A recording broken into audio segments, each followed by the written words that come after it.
ভিডিওটি দেখার আগে সবার কাছে ছোট্ট একটি রিকোয়েস্ট করতে চাই, প্লিজ প্লিজ প্লিজ যারা ভিডিওটি দেখবেন সবাই একটা করে সাবস্ক্রাইব করে দিবেন। আপনাদের ভালোবাসা পেলে এমন ভিডিও আরও উপহার দিব। ভিডিওগুলো বানাতে অনেক কষ্ট হয়, আমি জানি। ভিডিওটি অনেক মানুষই দেখবেন, প্লিজ একটা করে সাবস্ক্রাইব করে দিবেন। সবাইকে পুরো গল্পটি দেখার জন্য অনুরোধ রইল। আর যারা আমাকে ভালোবাসে তারা একটা করে লাইক করে দেখিয়ে দিবেন। Love you all. তো চলুন আজকের ভিডিওটি শুরু করা যাক।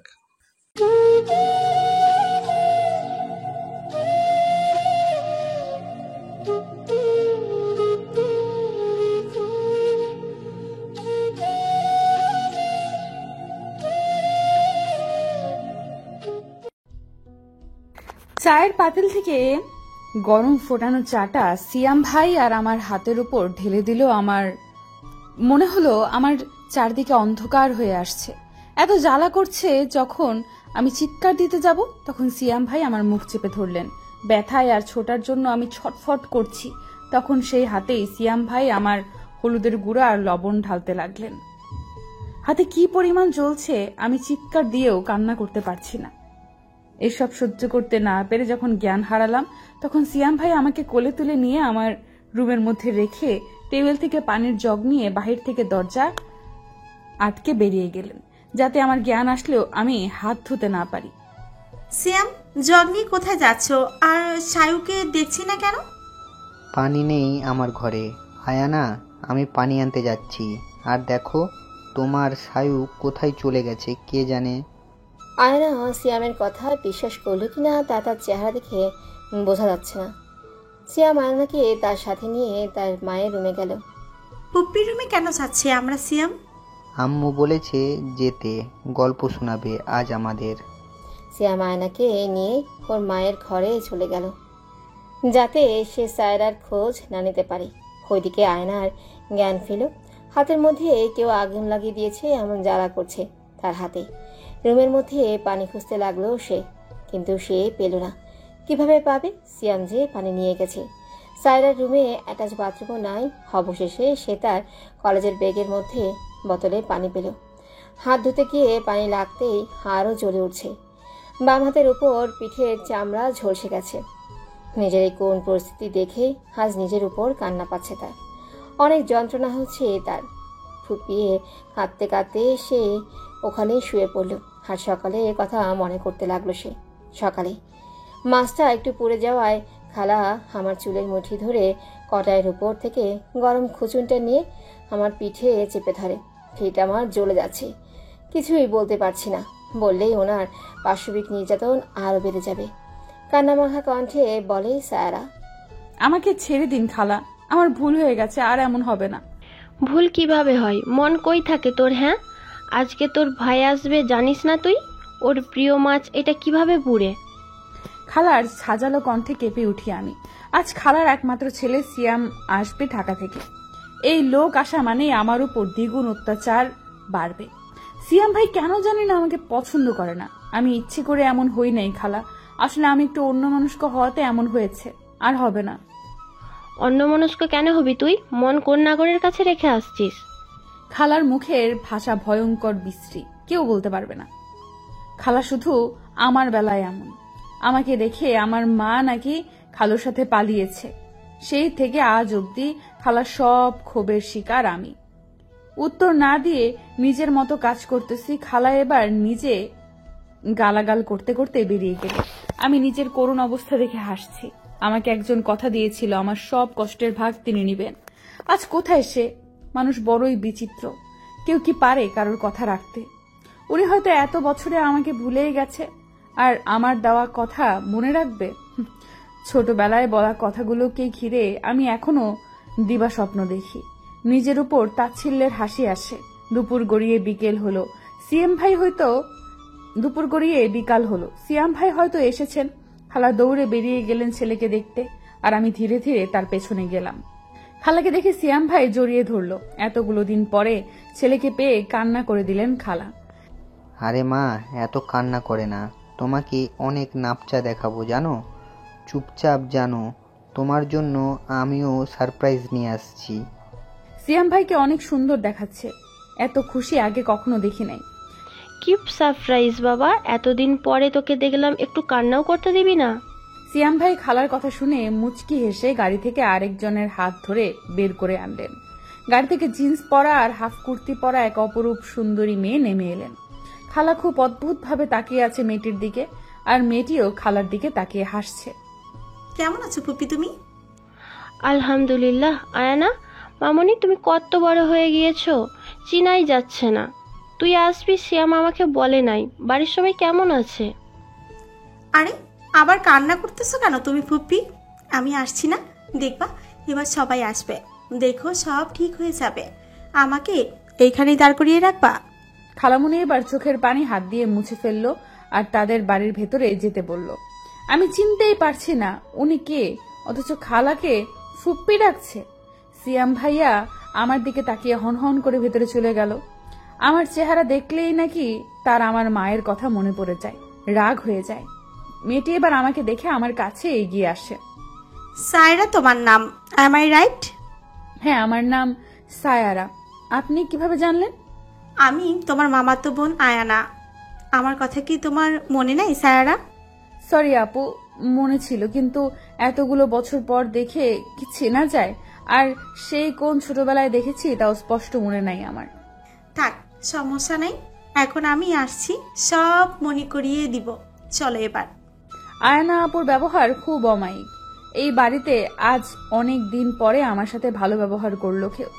খুশি মনে আমি আপুর সাথে ভেতরে গেলাম। আপু ফ্রেশ হয়ে আসার পর অনেক গল্প করলাম তার সাথে। রাত যখন 8টা বাজে, আপু গেল তার রুমে দরকারি কাজে, আর আমাকে সিয়াম ভাই পাঠালো রান্নাঘরে চা বানাতে। আমি চা বানানো প্রায় শেষ, পাতিলটা বলকাচ্ছে, তখন রান্নাঘরে প্রবেশ করলো সিয়াম ভাই। বর্তমানে আমি শুয়ে আছি আর আমার চারপাশে অন্ধকার, রুমে আলো নেই। আমার মনে হচ্ছে এত যন্ত্রণা না দিয়ে আল্লাহ আমাকে নিয়ে যাচ্ছে না কেন। ছটফট করছি আমার হাতের যন্ত্রণায়। আমার রুমের দরজা খোলার আওয়াজ আমি পেলাম। তাকিয়ে দেখি আয়না আপু রুমের লাইট জ্বালালো। আমাকে মেঝেতে পড়ে থাকতে দেখে ছুটে আমার কাছে এলেন, এসে আমাকে ডাকছে। আমি আধ চোখে খুলে রাখতে পারছি না। আয়না আপু আমার হাতের দিকে তাকিয়ে অবাক হয়ে গেলেন। কি বুঝলেন জানি না। পুপি, সিয়াম, কোথায় তোমরা? তাড়াতাড়ি আসো। আয়নার চিৎকারে ফুপি আর সিয়াম দৌড়ে চলে আসলো। আয়নাকে এই ঘরে দেখে ফুপি অবাক হলেও সিয়াম ভাই ঘাবড়ে যাচ্ছে। কি হয়েছে? ও এভাবে এখানে শুয়ে আছে কেন? ও এখানেই শুয়ে না পুপি, জ্ঞান হারিয়ে পড়ে আছে, ওকে হসপিটাল নিতে হবে। হাত দেখো তুমি। ফুপি হাত দেখে আটকে উঠল, সিয়ামের দিকে তাকালো। তার আর বুঝতে বাকি রইল না কি হয়েছে। সিয়াম, সায়রাকে কোলে নে তাড়াতাড়ি, আর ওকে হাসপাতালে নিয়ে যা। সিয়াম, তুমি গাড়িতে গিয়ে বসো, আমি আমার ফোন নিয়ে আসছি। সিয়ামের অনিচ্ছা হওয়া সত্ত্বেও আয়নার কথাই নিয়ে যাচ্ছে। আয়না ঘরে গিয়ে কাউকে কল দিয়ে সব খুলে বলে। তুমি তাড়াতাড়ি চলে আসো ভাই, দেখে যাও এখানে কি হচ্ছে। চোখ যখন আমার খুললো, নিজেকে হসপিটালের বিছানায় দেখে খুব অবাক হলাম আমি। আমাকে তো হসপিটালে আনার লোক খালা বা সিয়াম ভাই না। আমার জ্ঞান ফিরতে দেখে চটজলদি সিয়াম ভাই এগিয়ে আসলেন আমার দিকে। নিজের মুখের গাম্ভীর্য ধরে রেখে বললেন, আয়ানা, অথবা কেউ জিজ্ঞেস করলে হাতের ক্ষত এর ব্যাপারে যাতে ভুলেও আমার নাম না আসে, মাথায় রাখবি। আমার নাম নেওয়া মাত্র তোর কি হবে? চিন্তা করেন না, আমি না বললেও একদিন সবাই জানবে উপরে আল্লাহ আছেন। আমি অবাক হয়ে যাই, এত অন্যায়ের পরেও তার মধ্যে কোনো অনুশোচনার বিন্দুমাত্র চিহ্ন দেখা যাচ্ছে না। তাই ওনার কথা আমার কাছে তাচ্ছিল্যপূর্ণ লাগলো। আমার উত্তর শুনে সে আবার দৌড়ে চলে গেল। আয়না আপুকে দেখলাম ওয়াশরুম থেকে বের হতে। আমার হাত ব্যান্ডেজ করা, আরেক হাতে ক্যানোলার স্যালাইন চলছে। সিয়াম, তুমি এবার বাসা যেতে পারো, সায়ুকে আজ ছাড়বে না, এখানে আমার থাকা লাগবে। আশ্চর্য, আয়ানা কাল সারা দিন এত জার্নি করে আসলো, এক ফোঁটা রেস্ট নিতে পারলো না। কই, সারা রাত এই মেয়েটার সেবা যত্ন করলো। আমার তো মনে হচ্ছে তুমি নিজেই অসুস্থ হয়ে পড়বা। তখন আমি মামাকে কি জবাব দিব? আমার ব্যাপার আমি বুঝে নিব, আমার অসুস্থ লাগছে না, মেয়েটাকে তো আর আমি একা ফেলে রাখতে পারি না। তোমার যা ইচ্ছা করো। সিয়াম ভাই রাগ করে কেবিন থেকে বের হয়ে গেলেন। আয়না আপু দেখলাম যাওয়ার পানে তাকিয়ে হালকা হাসলো। আজ প্রথম আমি আমার জন্য কাউকে ভাবতে দেখলাম, আমার জন্য চিন্তা করতে দেখলাম। আনন্দে চোখের কোণ বেয়ে অশ্রু গড়িয়ে পড়ল।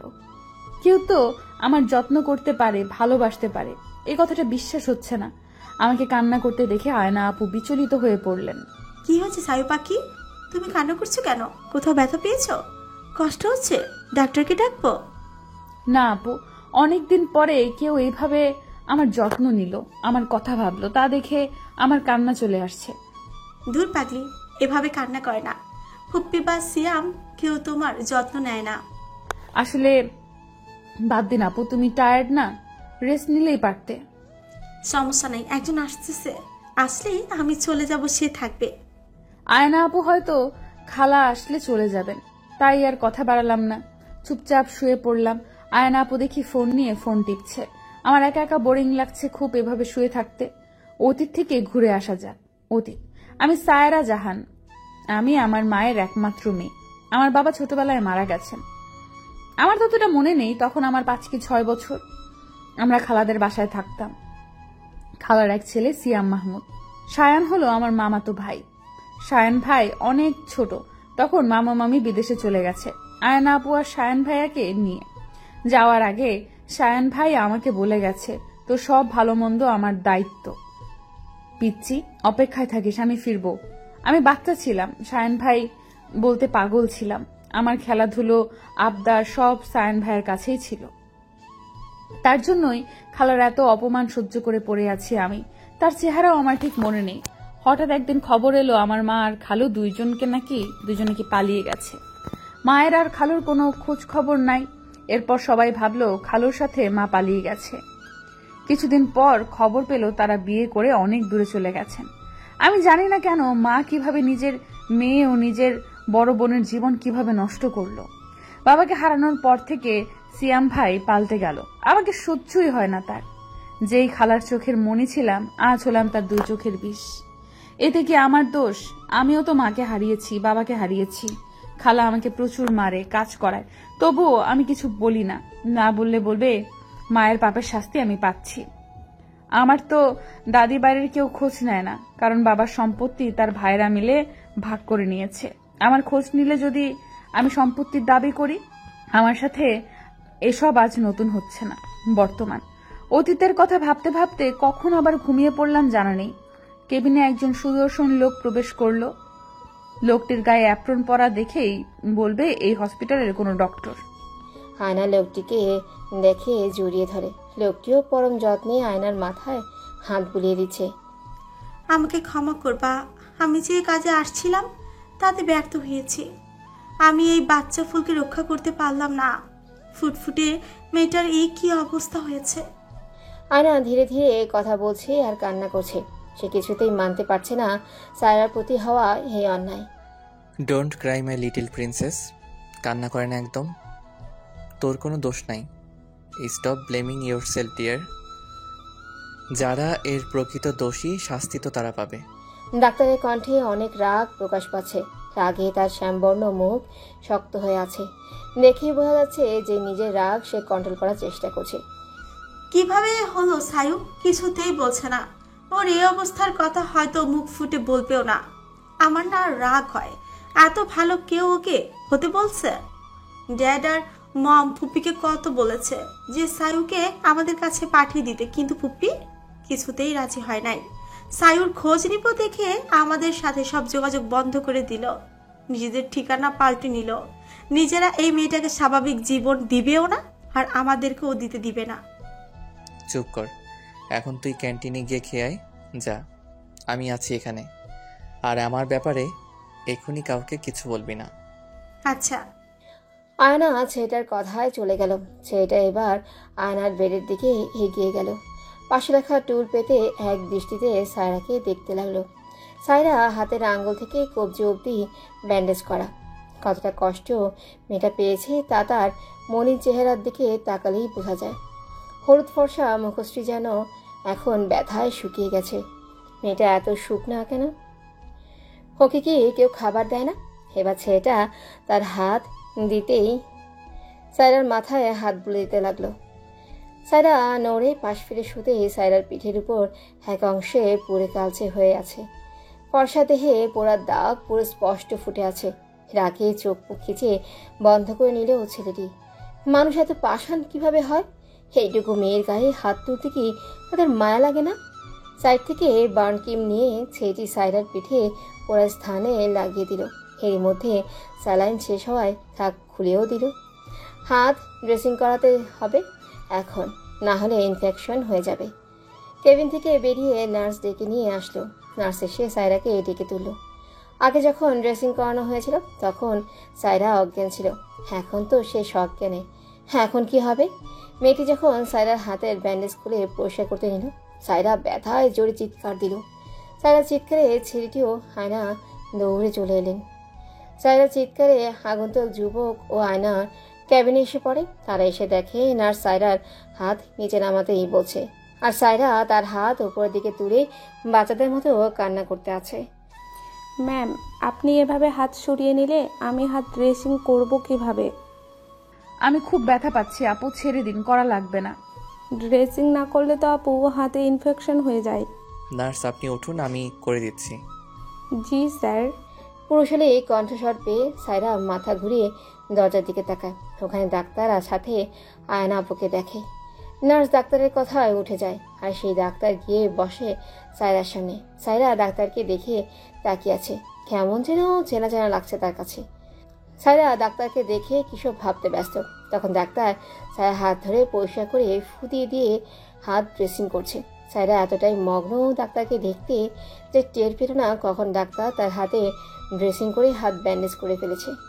আয়না যখন দেখল সাইরা খেয়াল সেদিকে নাই, সে ডাক্তারকে দেখতে ব্যস্ত, তখন তার হাসি পেল। ডাক্তার অর্ক, তোমার পেশেন্টেরে দেখো, খেয়াল তোমার দিকে। এতক্ষণ যে মেয়ের হাতে ব্যথা পেয়ে ড্রেসিং করবে না বলে চিল্লাচিল্লি করছিল, আর এখন তার হাতে ড্রেসিং করানো শেষ, সে টেরও পেল না। আমার মতো হ্যান্ডসাম কোনো ছেলে যদি সামনে বসে থাকে তাহলে কি মেয়েদের ধ্যান থাকে অন্যদিকে? আমি কেন আপনাকে দেখতে যাব আজিব? আপনি যে সুন্দর, এই মিথ্যা কথা আপনাকে কে বলেছে? সাইরা আয়না আর ডাক্তারের অর্কের কথায় লজ্জা পেয়ে কি থেকে কি বললো খুঁজে পেল না। আয়নার মুখে ডাক্তারের কথায় তার মন খারাপ হয়ে গেল। সে কিছু সময়ের জন্য অর্কের মধ্যে সায়ানকে খুঁজছিল। আয়ানা, শাক দিয়ে মাছ ঢাকার ট্রাই করতে না করো। আমি দেখতে কেমন তা আমি ভালো করে জানি। সত্যি বলতে অর্ক যখন সায়রার হাত যত্ন সহকারে পরিষ্কার করছিল তখন আয়না একটু হলেও সায়ানের কথা মনে পড়ে যায়। সায়ান ছাড়া সে তো আর কিছু ভাবতে পারে না। জানিস ছায়ু পেয়েছি, মম ড্যাড বলেছে তোকে আমার সাথে আমার বাসায় নিয়ে যেতে। তোর খবর শুনে তারা আসতে চেয়েছিল, আমি না করেছি, কারণ বিকেলেই তো তোকে ছেড়ে দিবে এখান থেকে। মামা মামি বাংলাদেশে কবে আসছে আপু? আসছে অনেক দিন হয়েছে পিচ্ছি, কাউকে জানানো হয় নাই। আমি পড়ার জন্য শুধু অ্যাব্রোড থাকতাম, আর শেষ হওয়ায় সিয়ামের সাথে আসলাম। তুমি যেও না আপু, আমি যাব না, খালা আমাকে যেতে দিবে না। সায়রার মন খারাপ করে হায়নাকে কথাটি বলল। হায়না সব জেনেও সায়রাকে কিছু বলল না। সময় বলে দিবে সায়ারা কে কোথায় থাকবে আর যাবে, তুই এত ভাবিস না সোনা। আপু, মামারা এত দিন ধরে দেশে আমার সাথে কোনো যোগাযোগ করলো না। আমি জানো কত মিস করতাম তোমাদের। আচ্ছা, মামা মামি কি একাই দেশে এসেছে? আর তুমি, আর কেউ আসে নাই? আমাদের তো ঠিকানা দেওয়া হয় নাই পিচ্ছি, তোরা কোথায় থাকতিস তাই পারি নাই। আর আম্মুরা আসছে কয়েক মাস হবে দেশে। আর কেউ বলতে কার কথা জিজ্ঞেস করলি? আয়না ভালো করে জানে সায়রা শায়নের কথাই জিজ্ঞেস করছে, কিন্তু আয়না বুঝতে দিল না কিছু থাকে। আসলে আমি সায়ন ভাইয়ের কথা জিজ্ঞেস করছি, উনি কোথায়? সময় হলে সবার সাথে দেখা হবে পিচ্ছি, কথা না বলে চুপচাপ থাক এখন। শোন, তোর এই কাজিনকে কিছু খাইয়ে দে। দেখোস না চিকনো চামেলি নাকে কেমন হয়েছে? জোরে বাতাস বইলে এরে খুঁজে পাওয়া যাবে না। এই কি বললেন আপনি? আমি চিকনি চামেলি? আপনার এত সাহস, আমাকে চিকনা বললেন? সায়রা অর্কের কথায় রেগে গিয়ে ঝাঁঝালো কণ্ঠে উত্তর দিল। হায়না দূরে দাঁড়িয়ে এদের ঝগড়া দেখতে লাগলো। তখনই খালা কেবিনে ঢুকলেন। আমার দিকে কড়া দৃষ্টি নিক্ষেপ করে হায়নার দিকে তাকিয়ে বলল, আয়না মামুনি, তুই বাসায় গিয়ে ফ্রেশ হয়ে রেস্ট নে, আমি থাকি এখন ওর সাথে। না ফুপ্পি, আমি ঠিক আছি, বিকেলে ওকে ডিসচার্জ দিলে প্রতিদিন ওকে এখানে এনে হাত ড্রেসিং করানো লাগবে। সমস্যা নাই মা, আমি আছি এইখানে, ওর খেয়াল রাখতে পারবো, তুই চিন্তা করিস না। মিস আয়ানা, আপনি একটু আমার কেবিনে আসুন তো, কথা আছে। হ্যাঁ আসছি। ফুপি তুমি থাকো একটু এখানে, আমি আসছি। যা, আমি আছি এখানে। আয়না অর্কের সাথে চলে যাওয়ার পরে খালা আমার দিকে এগিয়ে আসলো। আমি খালার দিকে তাকিয়ে আছি চুপচাপ। উনি আমার দিকে এগিয়ে এসে ঠাস করে আমার গালে থাপ্পড় লাগাই দিল। আমি অবাক হয়ে তাকিয়ে আছি। উনি আমাকে হসপিটালে এসেও মারবে আমি বুঝতে পারি নাই। আমি ওনার দিকে ফেল করে তাকিয়ে আছি। আমাকে কেন মারলো বুঝলাম না আমি। আমার ঝুটি করা চুল খালা মুঠ করে ধরলো। আয়নাকে দেখে বেশি বেড়ে গেছিস তাই না মা? আনাদের নামে বদনাম করবি আর আমি চুপচাপ দেখবো?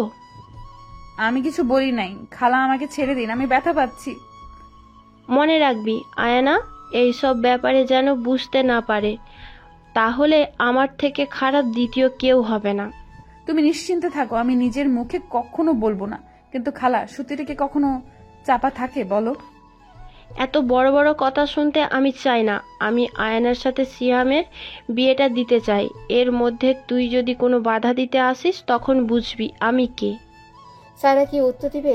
সিয়ামের মতো এমন মানুষের সাথে আয়নার বিয়ে হলে যে আয়নার জীবনটাই শেষ হয়ে যাবে। আয়না আপুর মতো ভালো মানুষের সাথে এটা হতেই দেওয়া যাবে না। বাইরে থেকে এতক্ষণ সব আয়না আর অর্ক দেখছিল। আয়না হতবাক হয়ে তাকিয়ে আছে। মানুষ কিভাবে এত জঘন্য হয়? আয়না তার আগের ফুপির সাথে এই ফুপির কোনো মিলই খুঁজে পাচ্ছে না। অর্কের রাগের মাথা ফেটে যাচ্ছে। সে পারছে না এখন সব তছনছ করে দিবে।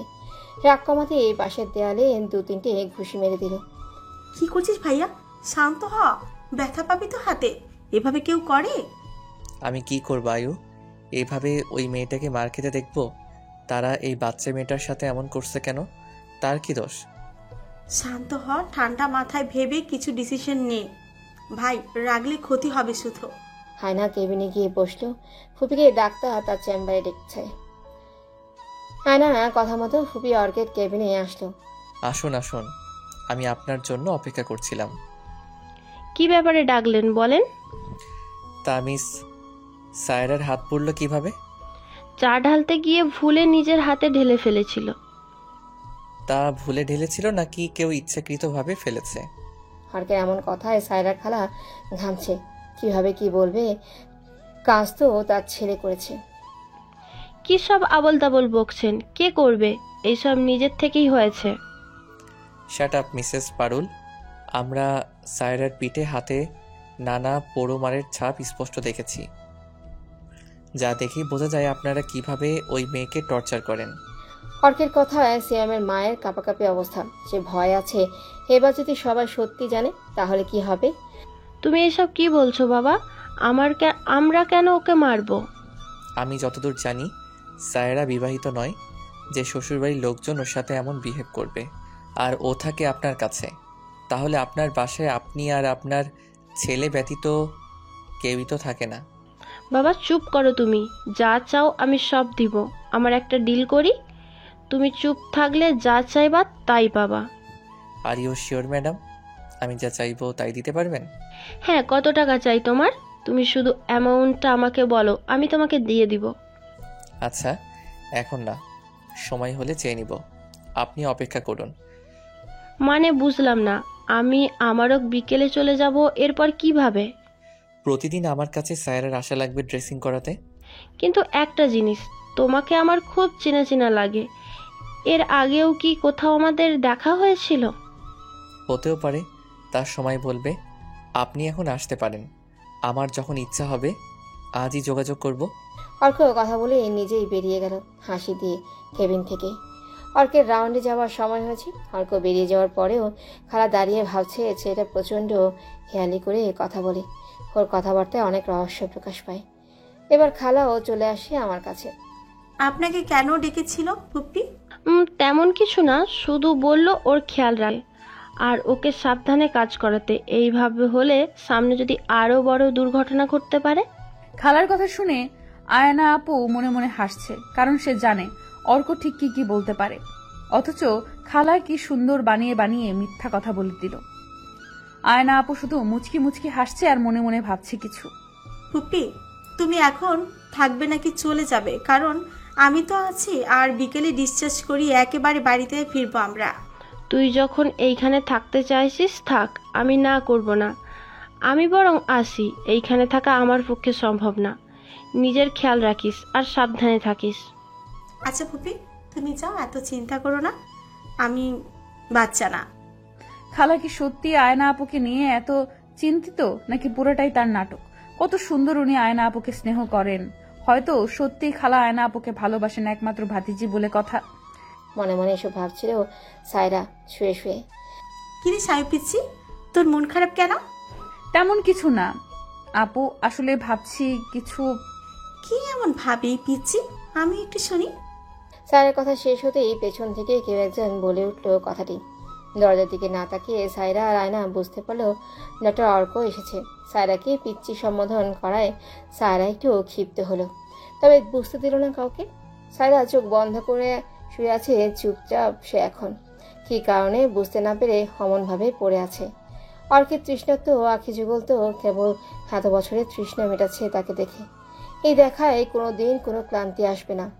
কতগুলো দিন শুধু দূরে থেকেছে এই মানুষটাকে পেতে, অথচ ভাগ্যের এমন খেলা আজ হসপিটালের 4 দেয়ালের মাঝে এসে দেখা হলো তাদের।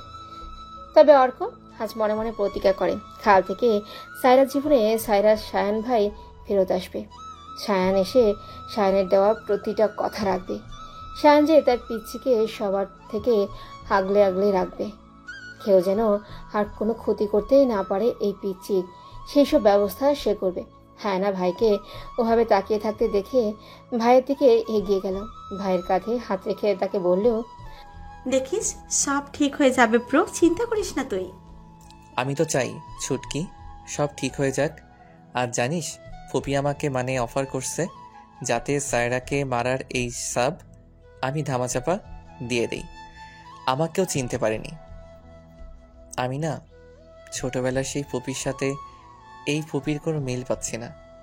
ভাই কি করবি, কিভাবে সায়রাকে আমাদের বাসায় নিবি? ফুপ্পি আর সিয়াম কি রাজি হবে? ওটা তুই আমার উপর ছেড়ে দে। শোন, তুই বাসায় গিয়ে সায়রা আর তোর সব কিছু গুছিয়ে রাখবি। আমি গিয়ে শুধু পিক করবো তোদের। আচ্ছা, বাট সিয়াম কিছুতেই রাজি হবে না সায়রাকে দিতে। একটা জিনিস বুঝতে পারলাম না, সায়রার হাত সত্যি কিভাবে পড়লো? ফুপ্পি করেছে নাকি সিয়াম, আমরা তো শিওর নই। আর ওই বোকা মেয়েও বলবে না। ওকে বলার দরকারও নাই ছুটকি, ডোন্ট ওয়ারি, আমি আছি না। দেখিস এখন থেকে সবাই ভালো থাকবে। আমি জানি তো, আমার ব্রো সবার থেকে বেস্ট, তাই তো আমি আমার ব্রোকে এত ভালোবাসি। I love you too my little cutie. Ayna আর অর্ককে অনেকক্ষণ ধরে ফিস ফিস করে কথা বলতে দেখে যাচ্ছে সায়রা। মেয়েদের থেকে অনেকটা দূরে হওয়ায় ওদের কথা ঠিক বুঝতে পারল না সে। সায়রার খুব পানির পিপাসা পেয়েছে, তাই সে এবার আয়নাকে ডাক দিল। আয়না আপু, আমাকে একটু পানি এনে দিবে? আমার খুব পানি পিপাসা পেয়েছে। আচ্ছা তুই বস, আর ব্রো তুমি একটু ওর পাশে থাকো, আমি আসছি পানি নিয়ে। আয়না চলে যেতেই অর্ক এবার এগিয়ে বেডের কাছে রাখা টুল পেতে বসলো। আচ্ছা মিস সায়রা, আপনার পুরো নাম কি? আমার নাম সায়রা জাহান। কোন ক্লাসে পড়েন আপনি? এই তো এবার ইন্টারে। হাতের এই অবস্থা কিভাবে হলো, এটার সত্যি অ্যান্সারটা দিন। সায়রা এবার কি আনসার দেবে ভেবে পাচ্ছে না, কারণ সে কিভাবে বলবে এটা সিয়াম করছে। সিয়াম তো যাওয়ার আগে বারবার সাবধান করে গেছে, সাথে খালাও। ভুল করে হাত ফসকে পড়েছে। আমি কি আপনার কাছে কোনো বানানো গল্প শুনতে এসেছি মিস সায়রা জাহান? আমি আপনাকে কেন কোনো গল্প শোনাবো ডক্টর? আপনি না বললেও অনেক কিছুই জানি আমি। অন্যায় মেনে চুপ থাকা সহ্য করাটা অন্যায় করার থেকেও বড় অপরাধ, বুঝলেন আপনি? আমি আপনার কথা কিছুই বুঝতে পারছি না ডক্টর। ছেড়ে দিন, সময় হলে বুঝবেন। আসি, নিজের খেয়াল রাখবেন। অর্ক চলে গেলেও সায়রা অর্কের যাওয়ার পানে তাকিয়ে আছে। অর্কের এমন অদ্ভুত ব্যবহার তাকে ভাবাচ্ছে। আয়না পানি নিয়ে এসে সায়রাকে খাওয়ালো। যথাসময়ে আয়না সায়রাকে নিয়ে বাড়ি চলে গেল। সায়রাকে নিজের রুমে রেখে আয়না চলে গেল তার রুমে ফ্রেশ হতে আর গোসল করতে। সায়রা পা মেলে খাটের উপর রাজশোয়া হয়ে বসে বসে ভাবছে, শায়ান ভাই কি তাকে মনে রেখেছে নাকি ভুলে গেছে? সায়রার ভাবনার মাঝে সিয়াম সায়রার খাটের উপর শুয়ে সায়রার কোলে মাথা রাখলো। হঠাৎ এইভাবে আসায় সায়রা চমকে তাকিয়ে দেখে সিয়াম। সায়রা প্রচন্ড অবাক হয়ে গেছে সিয়ামের কাছে। এ কি সিয়াম ভাইয়া, আপনি আমার কোলের উপর এভাবে শুয়ে আছেন কেন? উঠুন। সিয়ামের এই কাজে হাঁ করে তাকিয়ে আছে সায়রা। আর সিয়ামের কি হলো? সে সোজা সায়রার কোলে মাথা রাখলো। সায়রা এক হাত দিয়ে সিয়ামের মাথা ঠেলে নিচে নামানোর চেষ্টা করতে লাগলো। সিয়াম রেগে গেল এমন কাজে সায়রার। সে উঠে দাঁড়িয়ে সায়রাকে বিছানার সাথে আটকে ধরল। সায়রার পুরো মুখ জুড়ে আতঙ্কের ছাপ স্পষ্ট। সায়রা কিছু বলতে পারছে না, ভয়ে তার হাত পা কাজ করা বন্ধ করে দিয়েছে। কাঁপছে সায়রা, সেই সাথে সায়রার ঠোঁটও কেঁপে কেঁপে উঠছে। সিয়ামে যা দেখে নিজেকে সামলানো কষ্টকর হয়ে পড়ছে। সিয়াম আজ ড্রিঙ্ক করে বাসায় ফিরেছে। মাতাল অবস্থায়ও তার সাথে সায়রা পেরে উঠছে না। আমাকে ছেড়ে দিন সিয়াম ভাই, কি করছেন আপনি? তুই বারবার আমাকে ভাই বলে ডাকছিস কেন? আমি তোর ভাই। তোর মা আর আমার বাপ পালিয়ে বিয়ে করেছে, এটা তো আর নিজের চোখে দেখি নাই, তাই আমরা ভাই বোন না। সেই হিসেব পরে সিয়াম ভাই, আপনি আমার খালাতো ভাই লাগেন আগে। এখন সরুন, না হয় আমি খালাকে ডাকতে বাধ্য হব। তুই এত দিমাগ পাস কই? হ্যাঁ সুন্দরী, দেখে এত দিমাগ আসে তাই না? আজ যদি আমি তোর এই দিমাগ ভাঙতে না পারি তাহলে আমার নাম সিয়াম না। আপনাকে দেখে আমার সুস্থ মনে হচ্ছে না। আমার ঘর থেকে এক্ষুনি বেরিয়ে যান আপনি। সায়রা কথা সিয়াম পাত্তা দিচ্ছে না, শুধু সায়রাকে দেখেই যাচ্ছে। ড্রিঙ্ক করার কারণে সিয়াম নিজের মধ্যে নাই। সায়রার প্রচন্ড ভয় করছে। ভয় মানুষের মস্তিষ্ক কাজ করে না, এটা তার প্রমাণ। সায়রা এক হাতে ব্যান্ডেজ করা আর সেটা ডান হাত। মেয়ে মানুষ বাম হাত দিয়ে সিয়ামের মতো একজনকে কিভাবে সরাবে? তবুও চেষ্টা চালিয়ে যাচ্ছে। শেষে না পেরে আয়নাকে ডাক দিল। আয়না আপু, খালা কে কোথায় আছেন? আমাকে বাঁচান। সিয়াম জলদি উঠে দরজার ভেতর থেকে বন্ধ করে দিল। সায়রা থেকে তার ওড়না কেড়ে নিয়ে সায়রা মুখ বেঁধে দিল। সায়রা চোখ বেয়ে পানি গড়িয়ে পড়তে লাগলো। আজ সত্যি সায়রা ভয় করছে এই সিয়ামকে। সে মনে মনে আল্লাহকে ডাকছে তাকে বাঁচাতে। হায়না আপু আর খালা আমার ডাক শুনে জলদি আমার রুমে দরজার সামনে এসে দরজায় নক করতে লাগলো। কিরে সায়ু, এভাবে ডাকলি কেন? পিচ্ছি, দরজা খোল। আয়না আপু ডাকে সাড়া দিতে গিয়ে শুধু মুখ থেকে অদ্ভুত আওয়াজ বের হচ্ছে, অস্পষ্ট, বেঁধে রাখার জন্য। আয়না এবার চিন্তিত, মেয়েটা এভাবে ডাকার পরে এখন দরজা খুলছে না কেন? হয়তো দরজা বন্ধ করে ঘুমানোর কথা না। খালাই বা আয়নাকে বোঝানোর চেষ্টা করো। আয়না, চিন্তা করিস না মা, ও মনে হয় ঘুমের মধ্যে ডেকেছে হাতের ব্যথায়। দেখছিস না এত ডাকাডাকি করছিস, ও ঘুলছে না। আমার তো তেমন মনে হচ্ছে না। তবে মাত্রই ওকে আমি এখানে রেখে ফ্রেশ হতে আমার রুমে গেলাম। আমি আবার আসবো এটা বলেও গেলাম, যাতে সে দরজা বন্ধ না করে রাখে। সে এমন কেন করবে? ভুলে হয়তো করে ফেলেছে। এই সায়ু, দরজা খুল বোন, কি হয়েছে তোর? আয়না দরজায় বাড়ি দিয়ে ডাকছে সায়রাকে, কিন্তু সায়রা কিভাবে খুলবে? সিয়াম যে সায়রার হাত উল্টো করে পিঠের কাছে ধরে রেখেছে। সায়রা ব্যথা জায়গায় ব্যথা পাচ্ছে, চাপের কারণে তাই ক্ষতস্থানে রক্ত বের হচ্ছে। সিয়াম সায়রার ঘাড়ে মুখ ডুবিয়ে রেখেছে। সায়রার শরীরে এই আলাদা ঘ্রাণ তার কাছে মাদকতার কাজ করছে। সায়রা ঘৃণায় লজ্জায় চোখ দিয়ে পানি পড়ছে। সায়রাকে সিয়াম নিজের দিকে ঘুরিয়ে ধীরে ধীরে সায়রার জামার দিকে হাত বাড়াচ্ছে। কি হতে যাচ্ছে ভেবেই সায়রা চোখ খিচে বন্ধ করে হাল্লাকে রাখতে লাগলো। সিয়াম সায়রা জামার ফিতে ধরেছে, তখনই কেউ দরজায় লাথি দিয়ে ভাঙার চেষ্টা করছে। বাসায় ওর মা আর আয়না আছে মনে হতে তার ছেলে হাসি দিল। মেয়ে মানুষ আর কি বা করতে পারবে? সিয়ামের ধারণাকে ভুল প্রমাণ করে দিয়ে শেষে লাথিতে দরজা ছিটকিনি ভেঙে সেখানে প্রবেশ করলো ডাক্তার আর্কো, আয়না আর ও সিয়ামের মা। সবাই এমন অবস্থায় দেখে অবাক হয়ে দাঁড়িয়ে আছে। বাকশক্তি যেন সবার লোভ পেয়েছে। আয়না তাড়াতাড়ি সিয়ামের থেকে সায়রাকে ছাড়িয়ে সায়রার মুখ থেকে ওড়না খুলে দিল। ওড়না এবার নিজের সাথে ভালোভাবে পেঁচিয়ে আয়নাকে ধরে কেঁদে দিল সায়রা। অর্কের রাগের মাথায় খারাপ হয়ে যাচ্ছে। সিয়ামের কলার ধরে সামনে এনে সিয়ামের গালে নিজের শরীরে সর্বশক্তি প্রয়োগ করে চড় লাগিয়ে দেয়। অর্কের হাতের মায়ের সামলাতে না পেরে সোজা বিছানায় গিয়ে পড়ে যায়। সিয়ামের মা ছেলেকে মারাই রেগে যায়। কোন সাহসে তুমি আমার ছেলের গায়ে হাত দিলে? লজ্জা করে না? এত কিছুর পরেও ছেলের সাইড নিয়ে কথা বলেন। আপনি না একজন মেয়ে, তাও কিভাবে একজন মেয়ের সাথে এত খারাপ কাজ করার চেষ্টা করার পরেও ছেলের হয়ে কথা বলছেন? চেষ্টা করেছে, কিছু তো আর করে নাই। পুরুষ মানুষ, একটু নেশা টেশা করেছে, ভুল হয়ে গেছে। তা নিয়ে তুমি বাড়াবাড়ি করার কে? আমার বাড়িতেই এসে সিনকেট করছো। সিয়ামের মায়ের কথায় উপস্থিত সবাই হতভম্ব হয়ে যায়। একজন মানুষ হিসেবেও সে ব্যর্থ। হায়না এবার নিজেকে কন্ট্রোল করতে না পেরে বলে উঠল, সরি টু সে পুপ্পি, আপনি আপনার ছেলেকে শিক্ষা দিতে ব্যর্থ, নাকি এমনভাবে শিক্ষা দিয়েছেন? মুখ সামলে কথা বলো আয়ানা, আমি তোমার ফুফি লাগি, আর আমি বড়। আমি তো ভালোভাবেই বললাম আপনি আপনার ছেলেকে সামলান। সিয়াম উঠে এসে অর্কের সামনে দাঁড়িয়ে বলল, আমার গায়ে হাত তুলে কাজটা ভালো করলি না তুই। তোর এত বড় সাহস, আমার বাড়িতে দাঁড়িয়ে আমাকে অপমান। তোর ভাগ্য ভালো আমি এখনো চুপ আছি। একবার আমি কথা বলা শুরু করলে পালানোর পথ পাবি না সিয়াম। আয়ানা, তোর লাগেজ নিয়ে আয়, আমার এক্ষুনি বাড়িতে ফিরবো। হর্কের কথায় সিয়াম আর ওর মা ভাবে হর্কের সাথে আয়না কোথায় যাবে। তোমার সাথে এত রাতে আয়না কোথায় যাবে? সেটা আপনার না জানলেও চলবে। আমি আয়ানাকে কোথায় নিয়ে যাব? আমার ভাতিজিকে কোথায় নিয়ে যাবে সেটা আমি জানবো না? তুমি কে ওকে নিয়ে যাওয়ার? আমার ছোট বোনকে আমি আমার বাসায় নিয়ে যেতেই পারি, তাও যে কোনো সময় তার কৈফিয়ত তো আমি আপনাকে দিব না। অর্কের মুখে বোন শুনে সবাই অবাক নয়নে তাকিয়ে আছে। এবার খালা শান্ত কণ্ঠে জিজ্ঞেস করলো, তুমি সায়ান? হ্যাঁ, আমি সায়ান মাহমুদ অর্ক, আয়ানার বড় ভাই। আর বা কি কোনো কথা আমাকে বলার তো বাধ্য নই। সায়ানের পরিচয় শুনে শুধু সায়ানের চেহারার দিকে তাকিয়ে আছে অবাক হয়ে। এটাই তার সেই সায়ান ভাই যার জন্য সে অপেক্ষা করেছিল। এই কি সেই সায়ান হসপিটালে যাকে দেখে সায়ানের কথাই মনে হয়েছিল? কেউ তাকে হসপিটালে থাকাকালীন কেন বলল না সেই তার সায়ান ভাই? থম মেরে বসে আছি আমি মামিদের ড্রয়িং রুমে। আমাকে ঘিরে বসে আছে মামা মামি আর কিছু মানুষ যাদের আমি চিনি না। আমার মধ্যে আতঙ্ক এখনো কাটে নাই। চুপচাপ বসে আছি। সায়ান ভাই আর আয়না আপু নিজেদের রুমে চলে গেছে। আয়না আপু বিদেশ থেকে আসলেন ভালোভাবে রেস্ট নেওয়ার আগে আমাকে নিয়ে ছুটলেন হসপিটাল। আর আজ সেখান থেকে এসে আমার এই অবস্থা। আপু ক্লান্ত হবে, এটা অনেক স্বাভাবিক বিষয়।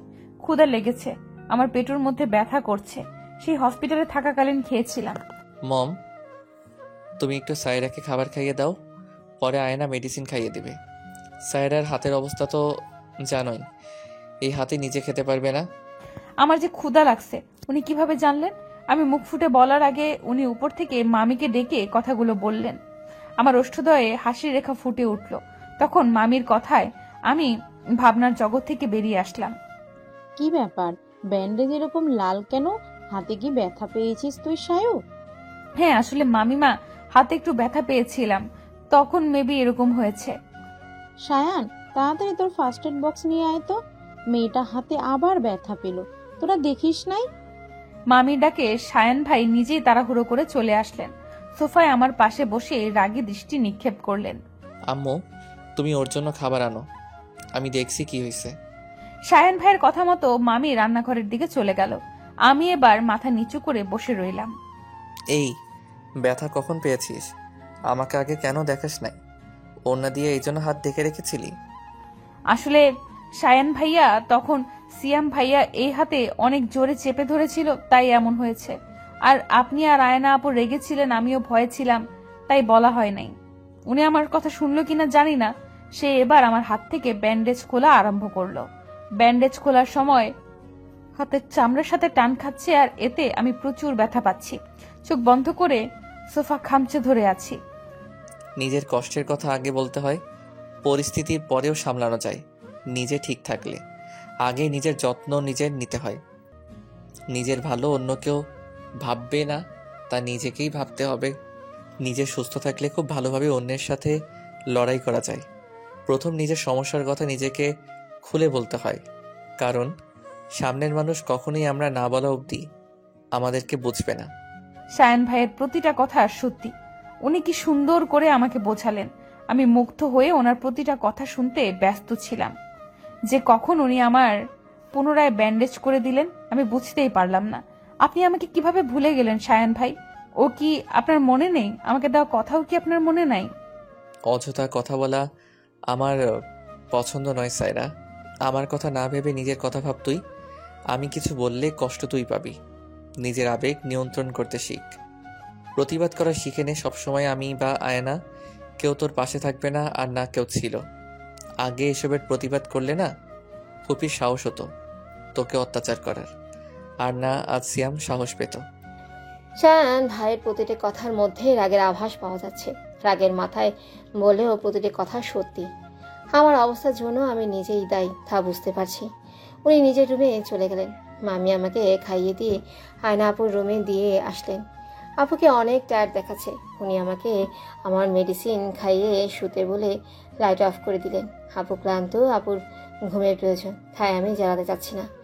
তখনই বাড়িতে খালার সাথে অনেক যুদ্ধের পরে আমাকে নিয়ে আসতে সফল হয়েছে শায়ান ভাই। শায়ান ভাই সিয়ামকে পুলিশের হাতে দিতে চেয়েছিলেন, কিন্তু খালার অনুরোধে একটা সুযোগ দিতে রাজি হলেন, আর শর্ত দিলেন আজ থেকে আমি আমার মামা আর মামির সাথেই থাকবো। শায়ান ভাই আমাকে হেরিয়ে চলছে আমি জানি। আচ্ছা, ওনার কি সত্যি আমাকে দেওয়া কোনো কথা মনে নাই তার? এসব ভাবতে ভাবতেই ঘুমিয়ে পড়লাম। অন্যদিকে ব্যালকনিতে বসে কফি খাচ্ছে আর রাস্তায় গাড়ি আসা যাওয়া দেখে যাচ্ছে। আজ সে প্রচুর ক্লান্ত। সারাদিনে অনেক ক্লান্ত থাকা আর না খেয়ে থাকার খারাপ লাগছিল। ডিউটি শেষ করে যখন শায়ান আয়না আর তার সায়রাকে তার সাথে নেওয়ার জন্য সিয়ামদের বাসায় গেল, তখন কাজের মেয়েটি দরজা খুলে সে সোজা উপরে আয়নার কাছে যায়। আয়নার মুখে সব শুনে দেরি না করে দরজা ভাঙার চেষ্টা করে সফল হন। শায়ানের বুক তখন কাঁপছিল সায়রার চিন্তায়। সিয়ামকে যখন দেখলো সায়রার সাথে বাজে ব্যবহার করছে, তখন তার মাথায় রক্ত উঠে গেল। তবুও সব ঠান্ডা মাথায় হ্যান্ডেল করার চেষ্টা করলো। সায়রাকে সব কিছু থেকে বাঁচানোর দায়িত্ব শায়ানের। সায়রার মাকে কথা দিয়েছিল সে সায়রার সব খেয়াল রাখবে। ছোটবেলার কথা মনে আসলো শায়ানের। অতীত। সায়রা তখন একটু একটু করে হাঁটতে শিখেছে। শায়ানের বয়স তখন 10 বছর। পায়ে নুপুর, হাতে চুড়ি, মাথায় ছোট চুল ঝুটি করা একটা জীবন্ত পুতুল হেঁটে বেড়াতো সবার সামনে। সায়রা ছিল শায়ানের কাছে পুতুলের মতো। শায়ান শুধু বলতো, এই পুতুল হ্যাঁকার আমার, আর আমি একাই খেলবো এই পুতুলের সাথে। ছোটবেলায় সায়রাকে কারোর সাথেই খেলতে দিত না। এই নিয়ে শ্যামের সাথে শায়ানের প্রচুর ঝামেলা হতো। শ্যাম তখন থেকে শায়ানকে নিজের শত্রু ভাবত। বাড়ির সবাই তখন হাসত বাচ্চাদের এমন কাজে। আয়নার তখন 6 বছর আর সায়রার 2 বছর। সায়রা অস্পষ্ট কথা বলতো, তখন সব থেকে বেশি বলতো হাপা আপা, মানে বাবাকে ডাকতো। বর্তমান। ফোন বেজে ওঠায় ভাবনার জগৎ থেকে বেরিয়ে ফোন রিসিভ করে শায়ান অপর পাশে লোকের সাথে কথা বলছে আর হাসছে। 12টার মতো বাজে। এমন সময় এত কথা তাও শায়ানের মতো গম্ভীর মানুষ বলতে পারে। আচ্ছা দোস্ত, আসবি কবে তুই? আমি তোকে অনেক মিস করতেছি। আসবো আসবো, এসে সবাইকে সারপ্রাইজ দেবো আমি। হয়েছে তোমার সারপ্রাইজ, চুপ থাকো। একটাই সমস্যা, আমার সাথে নীলা আসতে চাইছে। আমি এখন কি করব? আসতে যেহেতু চাইছে, তুই এক কাজ কর, নিয়ে আয়, ঘুরে যাক এখান থেকে। সময় হলে নিয়ে আসবো। আচ্ছা রাখি রে, আমার ঘুম পাচ্ছে। আচ্ছা, গুড নাইট। শায়ানেরও ঘুমের প্রয়োজন আছে। কাল সকাল থেকে আবারও ডিউটি আছে তার। অনেক কাজ বাকি শায়ানের, সব কাজ শেষ করতে হবে, যার জন্য এখন থেকে সব কাজের খবর রাখতে হবে। এই শায়ান যখন বলেছে তখন সব কিছু খুঁজে বের করবি। সায়রা এপিট ওপিট করছে, ঘুমরা কি তার চোখে হানা দেবে না? আর সায়রাকে শুধু শায়ানের করা কাজগুলো কষ্ট দিচ্ছে। শুধু নিজেকে শক্ত রাখার চেষ্টায় মন খুলে হাসতেও পারে না সে। নিজের সুখ এখন থেকে সায়রা নিজেই খুঁজে নেবে, কি করলে খুশি থাকে। এসব ভাবতে ভাবতে ঘুমিয়ে গেল। কাল নতুন ভোরের সূচনা। কার জীবন কি থেকে কি হয়ে যায় তা আল্লাহ জানে। সায়রা গভীর ঘুমে আচ্ছন্ন। আশেপাশে কি ঘটে যাচ্ছে তার খবর নেই। সায়রার ঘুম অনেক গভীর। সে একবার ঘুমালে আর দিন দুনিয়ার খবর থাকে না। শায়ান আয়নাকে মেসেজ করে জিজ্ঞেস করে সায়রা ঘুমিয়েছে কিনা। আয়না রিপ্লাইতে বলে সায়রা অনেক আগেই ঘুমিয়েছে। তখন শায়ান আয়নাকে বলে তাদের রুমে চলে যেতে। শায়ান তখন এসে থাকবে। ভাই, এটা ঠিক হবে এত রাতে? তুমি আসলে মেয়েটা যদি খারাপ কিছু ভাবে? সেটা পরে ভাবা যাবে। তুই আমার রুমে এসে ঘুমিয়ে পড়, আমি পরে তোকে ডেকে দিব। আয়না ভাইয়ের কথা শুনে আর দেরি করলো না। খাট থেকে নেমে সোজা বেরিয়ে গেল। শায়ান সায়রার রুমে চলে আসে। সায়রার ঘুমন্ত চেহারা দেখে সে সব সময় এভাবেই কাটাতে পারবে। সায়রার চুল উস্কো দেখে বোঝা যায় মেয়েটা মাথায় তেল লাগায় না। শায়ান ড্রেসিং টেবিল থেকে তেল আর চিরুনি নিয়ে আসতো। খাটে গিয়ে সাইডে বসলো। একজন ঘুমন্ত মানুষের মাথায় তেল দেওয়া অনেক কঠিন। সায়ান অনেক কষ্টের চেষ্টার পরে সায়রার মাথায় তেল লাগিয়ে বেনি করে দিতে সফল হয়। সায়রা এক হাত ধরে বসে আছে। সায়ান, জানো পিচ্ছি, আমি তোমাকে কতটা মিস করেছি। আমি জানতাম ফুপি তোমাকে খুব ভালোবাসে, ফুপি তোমাকে খুব আদরে লালন পালন করবে। আমি আর আম্মু আব্বু এটাই ভেবেছিলাম। যখন তোমাকে আমাদের কাছে নিয়ে আসতে চেয়েছি তখন ফুপি অনেক রিয়্যাক্ট করে, সে তোমাকে দিবে না। এরপর ফোন নাম্বার পাল্টায়, পুরান বাড়ি থেকেও চলে আসে। আমি অনেক খোঁজ করি কিন্তু বারবার ব্যর্থ হই। আমার ধারণার বাইরে ছিল যে আমার পিচ্ছি পরি এতটা কষ্টে ছিল। কথার মাঝখানে দেখে 3টা বেজে গেছে। ছায়ানা কিছু না বলে সায়ার কপালে একটা চুমু দিয়ে দ্রুত উঠে যায়। সকালে মামিমা রান্নাঘরে নাস্তা বানাচ্ছিলেন আর আমি ড্রয়িং রুমের চেয়ারে বসেছিলাম। তখন কলিং বেল বাজলো। গিয়ে দরজা খুলতে একজন মেয়ে ঘরে ঢুকে আসলো। আমাকে ওপর থেকে নিচ অব্দি একবার দেখে সোজা রান্নাঘরে চলে গেল। আমি তো মেয়েটার দিকে হা করে তাকিয়েছি। কি সুন্দর দেখতে উনি, মাশাআল্লাহ। যেমন সুন্দর দেখতে তেমনি গায়ের রং। জিন্স পরে আর টপস পরে আসছে দেখে তাকে আমার তার দিকে তাকিয়েই থাকতে ইচ্ছে করছে। কি সুন্দর। রান্নাঘরে তার আর মামি মায়ের কথা শোনা যাচ্ছে। কেমন আছো খালামণি? তোমরা বাংলাদেশে এসে আমাকে ভুলেই গেছো। I missed you so much. আরে না রে সোনা, এখানে আসার পরে কাজের চাপ, সব গুছোনো, এইসব ঝামেলায় না আমার কিচ্ছু মনে নেই। Sorry dear. ইটস ওকে খালামণি। কি করছো? নাস্তা বানাচ্ছি, সায়রার সাথে গিয়ে বস। আয়ারা আর সায়ান আসলে একসাথে নাস্তা করিস। ওই মেয়েটা কে খালামণি? ও হলো আমার ননদের মেয়ে, বুঝলি? ও। আপুটা এসে আমার অপর সাইডের চেয়ারে বসলো। এমন মুড নিয়ে কথা তাকালো, তার আশেপাশে যে আমি আছি তা তিনি বুঝতে পারছেন না। আয়না আপু এসে আমার এক সাইডে বসলো। মামা এসে বসলো ওই আপুটার পাশে। ওনার নাম আমি এখনো জানি না কি, তাই এভাবে বলছি। হঠাৎ সায়ন ভাই উপর থেকে চোখ পড়লো। হায়, আজকে সায়ন ভাইকে মারাত্মক সুন্দর লাগতেছে।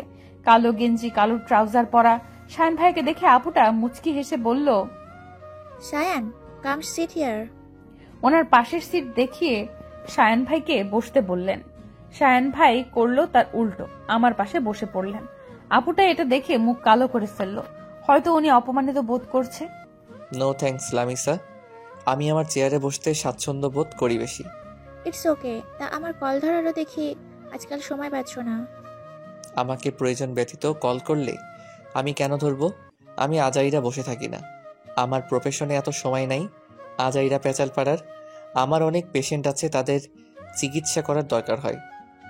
Next time without any emergency call করে আমাকে ডিস্টার্ব করবে না। তুমি আমার সাথে এতটা রুডলি কেন কথা বলছো সায়ান? তুমি কি কিছু বুঝতে পারো না? এখানে এসেছো তোমার খালার বাড়ি, চুপচাপ নাস্তা করো। সামনে আমার আব্বু বসে আছে। বড়দের সামনে কি বলা উচিত আর কি বলা উচিত নয় এইসব জিনিস খেয়াল রেখে কথা বলবা তুমি।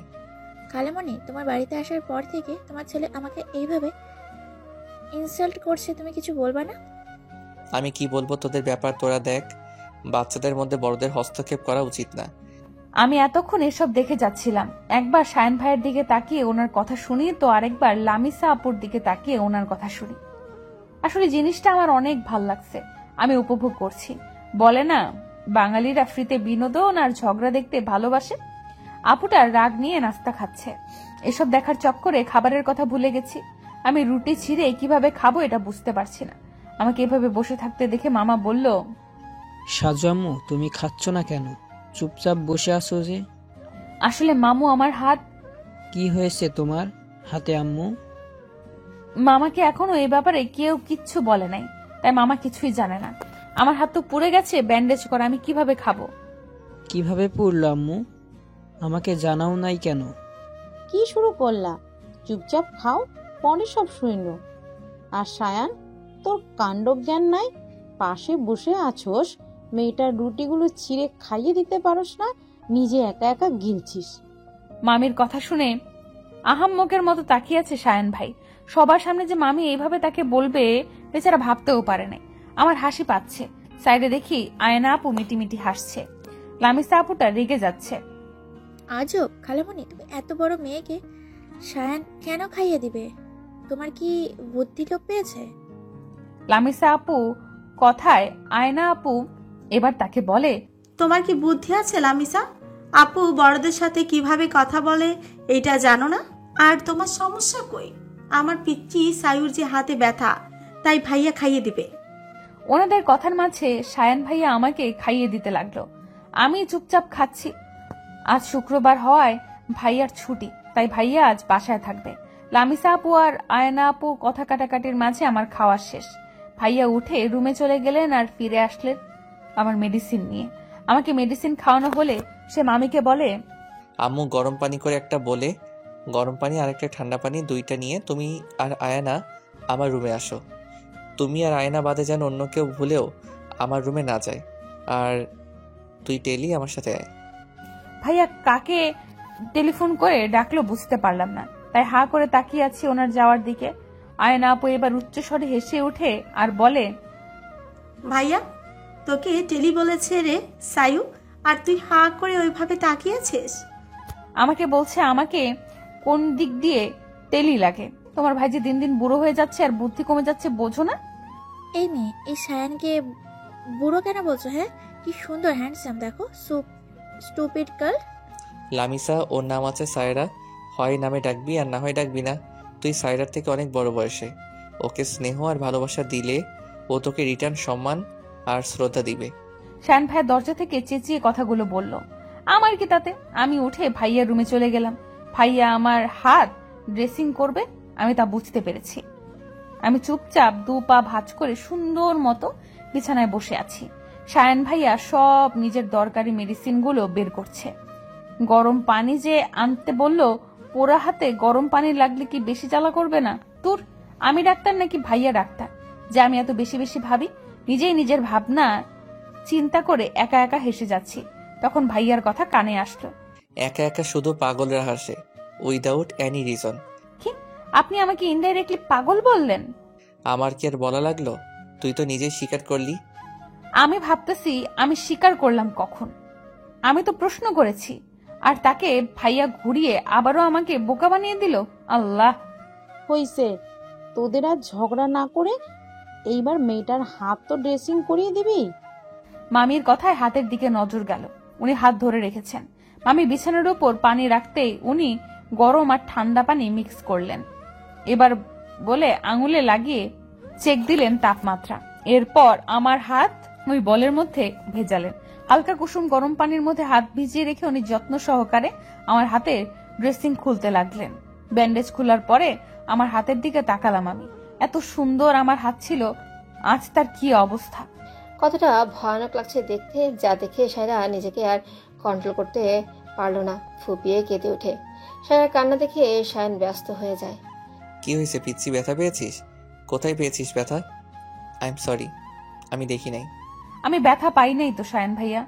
শায়ন ভাইয়া অস্থিরতা দেখে আমি কান্নারত অবস্থায় ওনাকে বললাম, আমি ব্যথা পাই নাই। এটা শোনার পরে মামিমা এগিয়ে এসে বললেন, তাহলে কান্না করছিলি কেন? আমার কত সুন্দর হাত ছিল মামিমা, আমার এখন হাত দেখে ভয় লাগছে। কতটা পচা দেখাচ্ছে আমার হাত। এত বিশ্রী হাত নিয়ে আমি কিভাবে থাকবো? আরে বোকা, হাতের ক্ষত শুকিয়ে গেলে আর এমন মনে হবে না তো। মামিমা আমাকে সান্ত্বনা দিচ্ছে। আমার কান্না দেখে আমি বুঝতে পারছি ওনার সান্ত্বনায় কি হবে। আমি তো জানি আমার হাত শুকালেও এই দাগ যাবে না। শায়ন ভাইয়া আমার এই হাতের দাগগুলো এইভাবেই থাকবে? আমি শায়ন ভাইয়ের দিকে তাকিয়ে প্রশ্ন করলাম। উনি আমার দিকে অসহায় এক চাহনি দিল, যার অর্থ বুঝতে আমি ব্যর্থ। শোনো পিচ্ছি, যদি তোর হাতের এই দাগ যদি এইভাবেও না যায় তাহলে আমি সার্জারি করাবো, ঠিক আছে? তাহলে এই দাগ আর থাকবে না। সত্যি? তাহলে ঠিক আছে, তুমি এখন তাড়াতাড়ি আমার হাত ড্রেসিং করে দাও দেখি। আমি আজকে জানো তোমাদের পুরো বাড়িতে ঘুরে ঘুরে দেখব। আমাকে আবার খুশি দেখে মামিমা স্বস্তির নিঃশ্বাস ফেলে রুম ত্যাগ করলেন। শায়ন ভাইও এবার নিজের কাজে মনোযোগী হলেন। আমি শুধু শায়ন ভাইয়ের দিকে তাকিয়ে আছি। উনি কি কি করে তাই দেখে যাচ্ছি। একটা মানুষকে এতটা ভালো কেন লাগবে? প্রথম হসপিটালে দেখে এক পলকের জন্য সে ভাবছিল তার শায়ন ভাইয়াও কি এমন দেখতে হয়েছে। আবার পরে ভাবলো, যা, এটা শায়ন ভাইয়া না। আচ্ছা, শায়ন ভাই পরিচয় না দিলে সে কিভাবে চিনতো যে এটা শায়ন কিনা? কিভাবেই চিনবে? সেই কোন ছোটকালে দেখেছে, এখন তো স্পষ্ট চেহারাও মনে নাই। আমাকে এইভাবে চোখ দিয়ে গিলে খাচ্ছিস কেন? কি দেখছিলে এইভাবে? আপনি এত সুন্দর কেন শায়ন ভাই? কই না তো কিছু বলিনি। আর আমি কখন আপনার দিকে তাকিয়েছিলাম? বিড়বিড় করে এইটুকু বলে পরে বললাম, আচ্ছা মানলাম তাকাস নাই, এতক্ষণ মনোযোগ দিয়ে সেই তো আমার কথা ভাবলি তুই। মোটেও না, আমি আপনার কথা একদমই ভাবি নাই, বুঝলেন? আচ্ছা, আমাকে যে নিয়ে আসলেন, খালা আসতে দিল কিভাবে? উনি কোনো ঝামেলা করেন নাই? কিভাবে নিয়ে এসেছি তা তোর মতো পিচ্চুকে শুনতে হবে না। তবে ঝামেলা করার চেষ্টা ও করেছিল, আমার জন্য পারে নাই। আসার সময় আমি আমাদের বাড়ির অ্যাড্রেস দিয়ে আসি নাই। ফুপি যাতে আমাদের বাড়ির খোঁজ না পায়, তুই কিন্তু সাবধানে থাকবি। আর শোন, চল ড্রয়িং রুমে। শায়ন ভাইয়া আগে আগে যাচ্ছে, আমি ওনার পিছে পিছে যাচ্ছি। লামিসা আপু এখনো ড্রয়িং রুমে বসে আছে দেখলাম। আয়না নিজে রেডি হ, আর সাথে সায়ুরে করা তাড়াতাড়ি। আমরা আজ বের হব, ঘুরবো, আর সাথে সায়ুর কিছু জিনিসও কেনাকাটা করা হবে। সত্যি ভাইয়া ঘুরতে নিয়ে যাবে আমাদের? অনেক মজা হবে। আমিও তোমাদের সাথে যাব। শায়ন ভাইয়া আমাকেও নিবে? শায়ন ভাইয়ের কথায় আয়না আপু অনেক খুশি হয়েছিল যে আমাদের ঘুরতে নিবে। তখন আবার লামিসা আপু নিচ থেকে যাইতে চাইছে। একটা মানুষকে আর কত বলবে, তাই কেউ কিছু বলে নাই। যাক আমাদের সাথে। আয়না আপু আর আমি আয়না আপুর রুমে চলে গেলাম। আয়না আপু ওনার ওয়ার্ড্রপ থেকে একটা লেগিংস, একটা ক্রপ টপ আর একটা হিজাব বের করলো। সেম অন্য কালারের আরো একটা সেট বের করে নিয়ে আসলো। এরপর আমাকে চেঞ্জ করতে সাহায্য করলো। আমার প্রচুর লজ্জা লাগছিল, বাট হাতের জন্য আর কিচ্ছু করার ছিল না। আমার চুল খোপা করে দিল, গালে ক্রিম লাগিয়ে, ঠোঁটে লিপ জেল লাগিয়ে দিয়ে হিজাব বেঁধে দিল আমার। এরপর আয়না আপু নিজে রেডি হয়ে নিল। টপসটা আমার একটু ঢিলা ঢিলা লাগছে, কিন্তু এখন আমার আর কিছু করার নেই। এই বাসায় আমার কোনো জামা নাই। হ্যাঁ, ওই বাসায়ও আমার তেমন কোনো ভালো জামা নেই। খালা আমাকে 2টা 3 পিস কিনে দিত, তাও আগের জামা একদম পুরনো হয়ে ছিঁড়ে গেছে। এরপর নতুন কিনে দিত। খালার যে টাকা পয়সা নাই এমন না, খালার তো অনেক টাকা আছে। খালা তার ফ্রেন্ড দিয়ে কত পার্টি করে। তবে এগুলো সিয়াম ভাইয়া দেশে না থাকলে। আমি অবাক হতাম, সিয়াম ভাই থাকলে খালা একদম চেঞ্জ থাকতো, আর সিয়াম ভাই না থাকলে ড্রিঙ্ক করতো, ওয়েস্টার্ন ড্রেস পরতো। একদম দুটো মানুষকে আলাদা করা খুব কঠিন কাজ। আমি মার খাবার ভয়ে কখনো কিছু বলতাম না। যার যা ইচ্ছা করুক, আমার কি। আমাদের রেডি হওয়ার পর আমি আয়না আপুর মামা মামিদের থেকে বিদায় নিয়ে গাড়ির কাছে যাচ্ছি। শায়ান ভাইয়া নাকি ওখানেই আমাদের জন্য ওয়েট করছে। লামিসা আপুও সেখানে গেছে। ওখানে গিয়ে দেখি শায়ান ভাইয়া গাড়ির সাথে লেগে দাঁড়িয়ে আছে, একদম স্টাইল করে। ব্লু শার্ট, কালো জিন্স, চোখে কালো চশমা। মানুষটাকে দেখে আবারও ক্রাশ খেলাম। ড্রাইভিং সিটে, পাশের সিটে আগে লামিসা আপু বসে আছে। লামিসা আপু এখানে বসার কারণ আমার যতদূর মনে হচ্ছে ভাইয়ার সাথে বসতে চায়। দরজার এক সাইড খুলে দিয়ে শায়ান ভাইয়া আয়না আপুকে বসতে বলল। আয়না আপু ভাইয়ার কথা মতো বসে পড়লো। এবার আমাকে নিয়ে শায়ান ভাইয়া আরেক সাইডে গেল। ওই সাইডের দরজা খুলে মাঝের সিটে সে বসে পড়ল। আর আমি হা করে তাকিয়ে আছি। উনি কি আজ ড্রাইভ করবে না?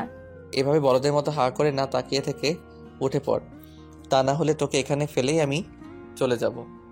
কি ব্যাপার শায়দ, ওদের মধ্যে বসলা কেন? আজ কি তুমি ড্রাইভ করবে না? আজ আমার ভালো লাগছে না, যেহেতু রেস্টে আছি। আজ ড্রাইভার আঙ্কেল করবেন। শায়ান ভাইয়ের কথায় লামিসা আপুর চেহারা একদম চুপসে গেছে, মুখ কালো করে বসে রইল। আমি গাড়িতে ওঠার পরে দেখি এই বিষয়ে দুই ভাই বোন মুচকি মুচকি হাসছে। কি যে একটা মজা পাইছে তারা, তাদের দেখে বোঝা যাচ্ছে। এদের দেখে এবার আমিও একটু হাসলাম। কতদিন পরে নিজের কাছে শান্তি লাগছে বলতে পারবো না। ড্রাইভার আঙ্কেল এসে গাড়ি চালানো শুরু করলেন। গাড়ি নিজের গন্তব্যের উদ্দেশ্যে রওনা দিয়ে দিয়েছে। আহারে, বেচারি লামিসা আপু ড্রাইভারের পাশে বসে আছে। বসে বসে কেমন করছে। সুখের দিন বেশি দিন টিকে না, এটা বারবার প্রমাণিত হয়ে যায়। সেদিন শপিং মল থেকে সায়রা গায়েব হয়ে যায়। শায়ান সারাটার সময় সায়রাকে খুঁজে কাটিয়ে দেয়, কিন্তু কোনো খোঁজ পায় না। আজ 4র্থ দিনে পা দিল, সায়রার কোনো খবর নেই। শায়ানের বাবা মা, শায়ান, আয়না একদম চুপচাপ হয়ে গেছে। শায়ান তো এতটাই চুপচাপ হয়ে গেছে যে বোঝাই যায় না এটা শায়ান।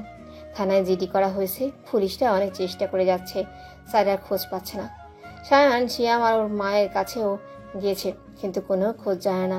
উল্টো শায়ানকে ব্লেম করছে সায়রার গায়েব হয়ে যাওয়ার পিছে। শায়ান ঠিক হলেও আজ আবারও যাবে সিয়ামদের বাসায়, তবে চুপি চুপি। যেই ভাবা সেই কাজ। শায়ান সিয়ামদের বাড়ির উদ্দেশ্যে বেরিয়ে গেল। সিয়াম, সায়রা কোথায় আছে? আমি জানি এটা তোর কাজ। আম্মু কি সব বলেছো তুমি? আজব, আমার কাছে কিভাবে আসবে সাহারা? আমি তোকে জন্ম দিয়েছি সিয়াম, আমার সাথে চালাকি করিস না। তুই তো চাস সায়রাকে বিয়ে করতে, তাই না? আমি নিজে দিব তোর সাথে ওর বিয়ে। কিন্তু আম্মু, ওরে বিয়ে করলে খবর জানলে মামা মামি আমার সাথে আয়ানার বিয়ে দিবে না, আর আমি আয়ানাকেও ছাড়তে পারবো না। কি সব আবল তাবল বকছিস তুই? বাবা, এইগুলো কোন ধরনের কথা? সায়রাকে ভালোবাসলেই তুই আয়ানাকে ছাড়তে পারবি না কেন? কারণ সাহারা আমার ছোটবেলার জিদ ভালোবাসা, তাই ওকে আমার চাই অল্প দিনের জন্য হলেও। আয়ানা আমার আবেগ মা, ওর প্রতি আমি দুর্বল, তাই ওকেও ছাড়া আমার পক্ষে সম্ভব না। তাহলে সায়রাকে যেখানে রেখেছিস ওখানেই ও থাকুক, তুই আর আমি গিয়ে তোদের বিয়ে দিয়ে দিব। আয়না বা ভাইয়ের ফ্যামিলি যেন না জানে। আমি তাদের বুঝিয়ে মাফ চেয়ে আবার আয়নার সাথে তোর বিয়ের কথা তুলব। উফ মা, you are great, I love you so much. Siam ওর মায়ের বুদ্ধিতে ইমপ্রেস হয়ে গেছে। সে ভাবতেও পারেনি তার মা এত সহজেই রাজি হয়ে যাবে। আর যাই হোক, সে সায়রাকে ছাড়তে পারবে না। ছোটবেলা থেকেই সায়রার উপর করা অত্যাচার তার অভ্যাসে পরিণত হয়েছে। সায়রা তার রাগ জিদ আর সায়রাকে তার চাই, একবারের জন্য হলেও। সারা পাখি, অনেক উড়েছিলে না? তুমি সায়ানকে দেখে কি ভেবেছিলে?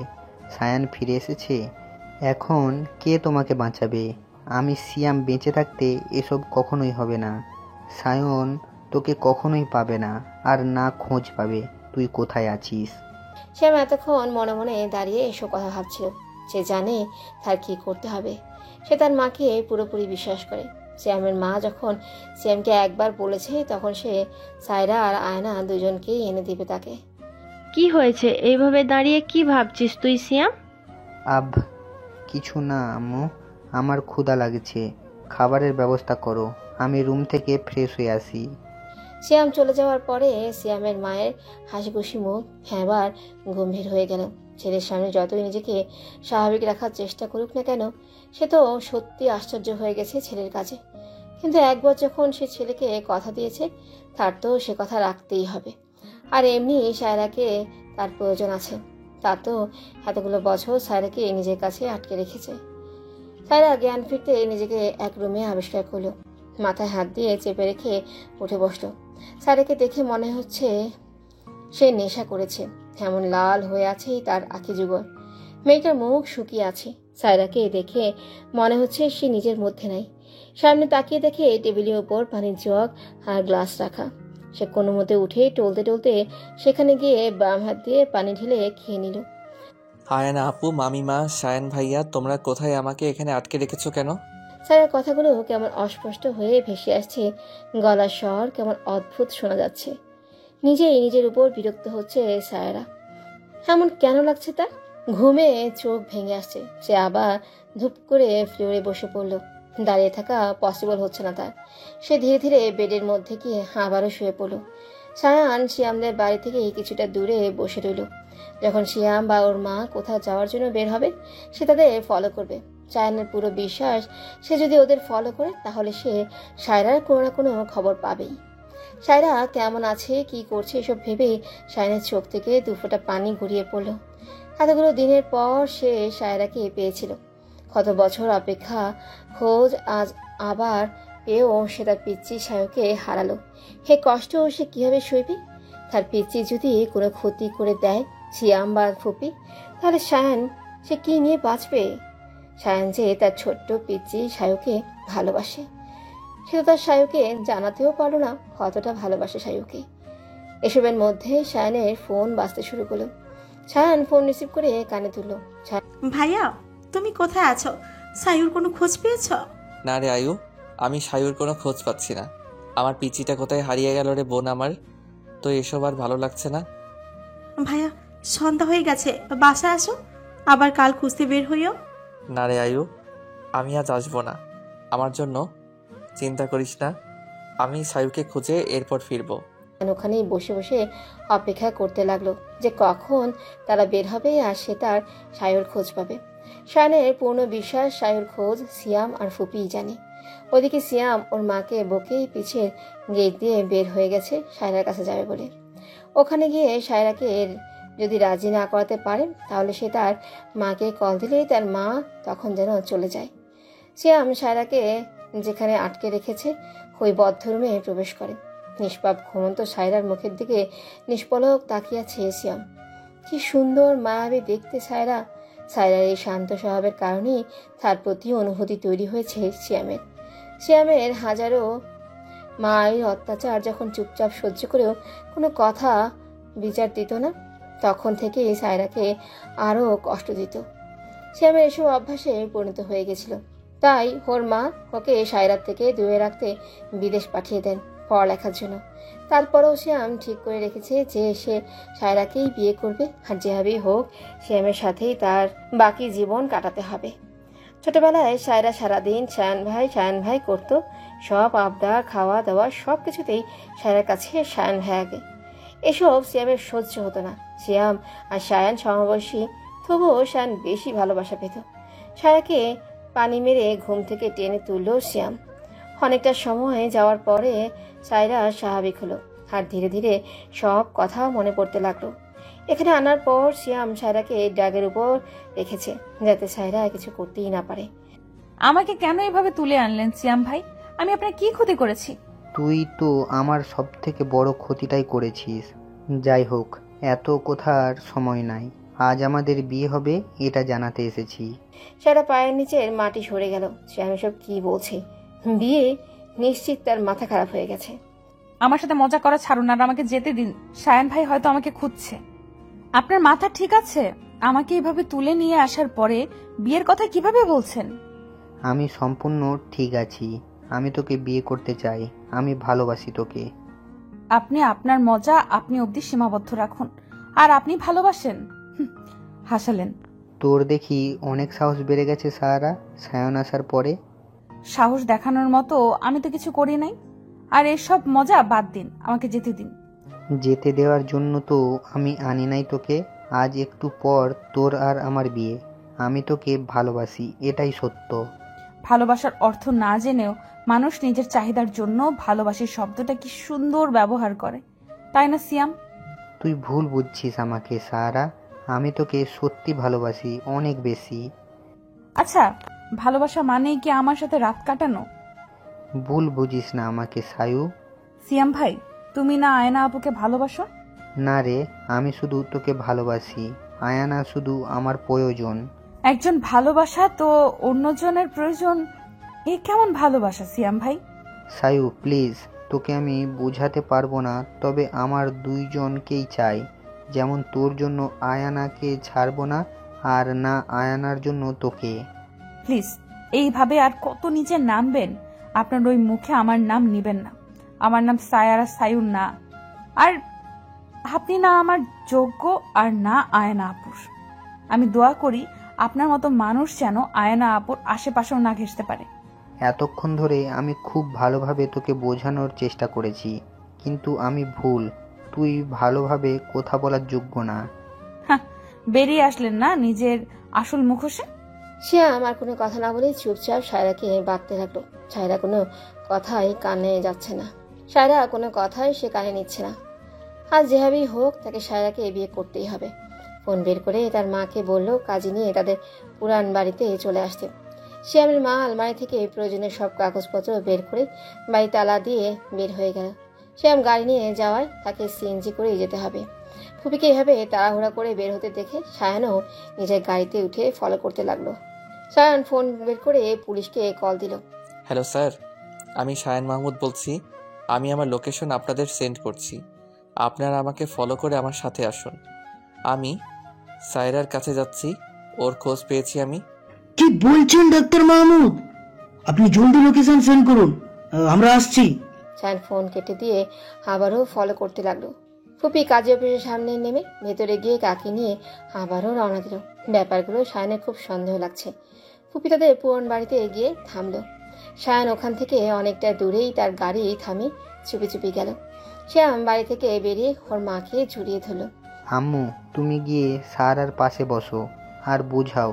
না বুঝলেও সমস্যা নাই, আমাকেই ওর আজকে বিয়ে করতে হবে। আচ্ছা শোনো, আমি একটু আসছি, বুঝলা? তুমি যাও। কই যাস? তুই তাড়াতাড়ি আসিস ফিরে, সাথে 2জন লোক নিয়ে আসিস, সাক্ষী লাগবে। আচ্ছা যাও। শ্যাম যাওয়ার পরে ওর মা আর কাজী সাহেব বাড়িতে ঢুকলেন।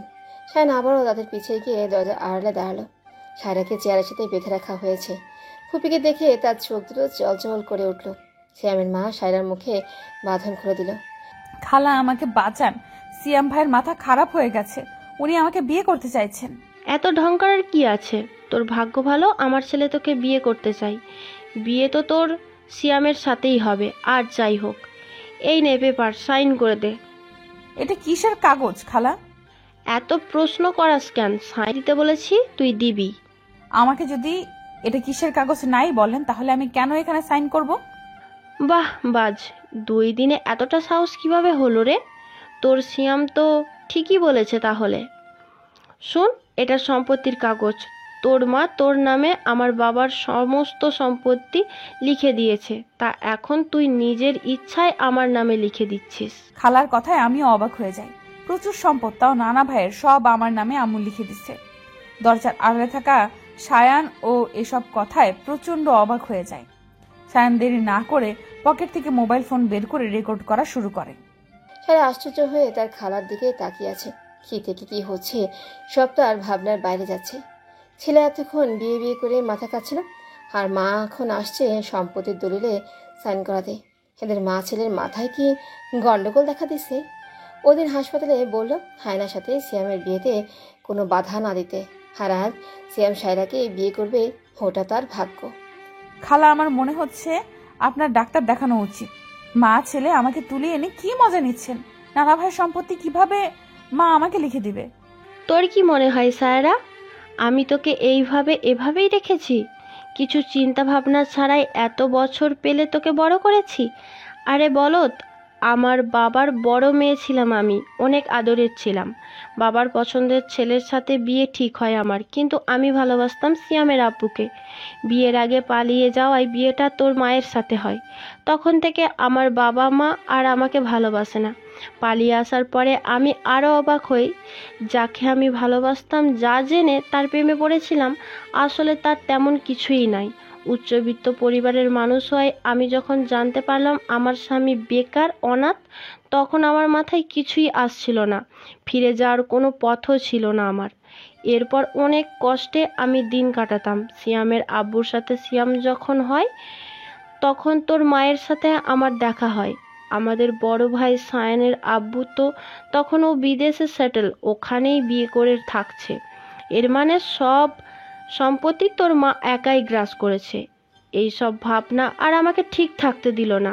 আমি তোর বাবা মায়ের পায়ে ধরে ক্ষমা চেয়ে কান্নাকাটি করলাম, আমার অবস্থা সব বললাম। এতে তারা গলে গেল। আমাকে সিয়ামের বাবাকে আবারও ফিরে নিল। সিয়ামের বাবার কিছু থাকুক আর নাই থাকুক, তার আত্মসম্মান ছিল তুখর, তাই বলেছে ওখানে থাকলেও সে যা আয় করবে তা দিয়েই আমাদের চলতে হবে। বাবা আমাকে ক্ষমা না করলেও সিয়ামের বাবার উপর খুশি ছিলেন। এইভাবে চলতে লাগলো। দিন গেল, মাস গেল, এরপর বছরও। সিয়াম তখন 10 বছরের ছিল, আর সায়ানের 11 বছর, আর আয়ানার 7 বছর। ভাইয়া ভাবি দেশে ফিরে আসে। সব সুন্দর মতো চলছিল আমাদের মাঝে, কিন্তু আমাদের মধ্যে চলছিল অন্য কিছু। বিয়ের এতগুলো বছরেও তোর মা কোনো সন্তানের জন্ম দিতে পারে নাই, এতে তোর বাবার কোনো সমস্যা ছিল না। সে তোর মাকে সাপোর্ট করত সব সময়। একদিন জানতে পারলো তোর মা প্রেগনেন্ট, সবাই অনেক খুশি হয়েছিল। সায়ান ছিল একদম চুপচাপ ধরনের, তাই সবার আদরের হয়ে উঠল। সিয়াম সায়ানের পুরো উল্টো ছিল। এইটুকু বয়স থেকেই বদমেজাজি, বাচ্চাদের সাথে চলা, মারামারি সব। তোর মায়ের অনেক প্রিয় ছিল সায়ান, খুব আদর করত। আমার যে আদরে ছিল না তা না, একমাত্র ভাইয়ের ছেলে, আদর না করে আর কই যাব।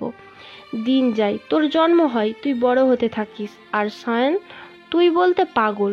তোকে কোলে নিয়ে বসে থাকা, খাওয়ানো, এইসব করতো। তুই সায়ান ভাই ভাই করে সারা দিন বাড়ি মাথায় তুলতি। এইসবের মধ্যে আমার আসল কাজ হচ্ছিল না। তা ভাইয়া ভাবিকে ভুল বুঝালাম, তোর কারণে সায়ানের পড়ালেখার ক্ষতি হচ্ছে। সে পড়ালেখায় অমনোযোগী হয়ে পড়ছে। আমার কথায় ভাইয়া ভাবি একমত হওয়ায় তারা আবার রিটার্ন করলো অ্যাব্রড। এরপর আমি আমার কাজ শুরু করলাম। ঘুরতে যাওয়ার প্ল্যান করে তোর মাকে নিয়ে বড় ব্রিজের উপর থেকে ধাক্কা মেরে ফেলে দিলাম। তোর খালু এসব দেখে ফেলায় তাকেও সরাতে হলো। সব এত সহজ ছিল না, অনেক টাকা খরচ হয়েছে আমার এই সব কাজ করানো লেগেছে। তারপর আমি তোর মায়ের হাতের লেখা নকল করে চিঠি লিখলাম। তোর মা সিয়ামের বাবার হাত ধরে পালিয়েছেন। সবাই এই সব শুনে বাবা তো সব তোর মায়ের নামে আগেই লিখে দিয়েছিল। তোর মা তোর নামে দিয়েছিল। তোর বাপ তো তোর মায়ের শোকে পাগল, এখন কই আছে জানি না। তোকে আমার কাছে আমি তো আজকের দিনের জন্যই রেখে। খালার মুখে এত কথা শুনে স্তব্ধ হয়ে গেছে সায়রা। সায়রা দিন দুনিয়ার হুঁশ নেই, চোখের পলক ফেলতেও যেন ভরে গেছে যা শুনেছে এরপর।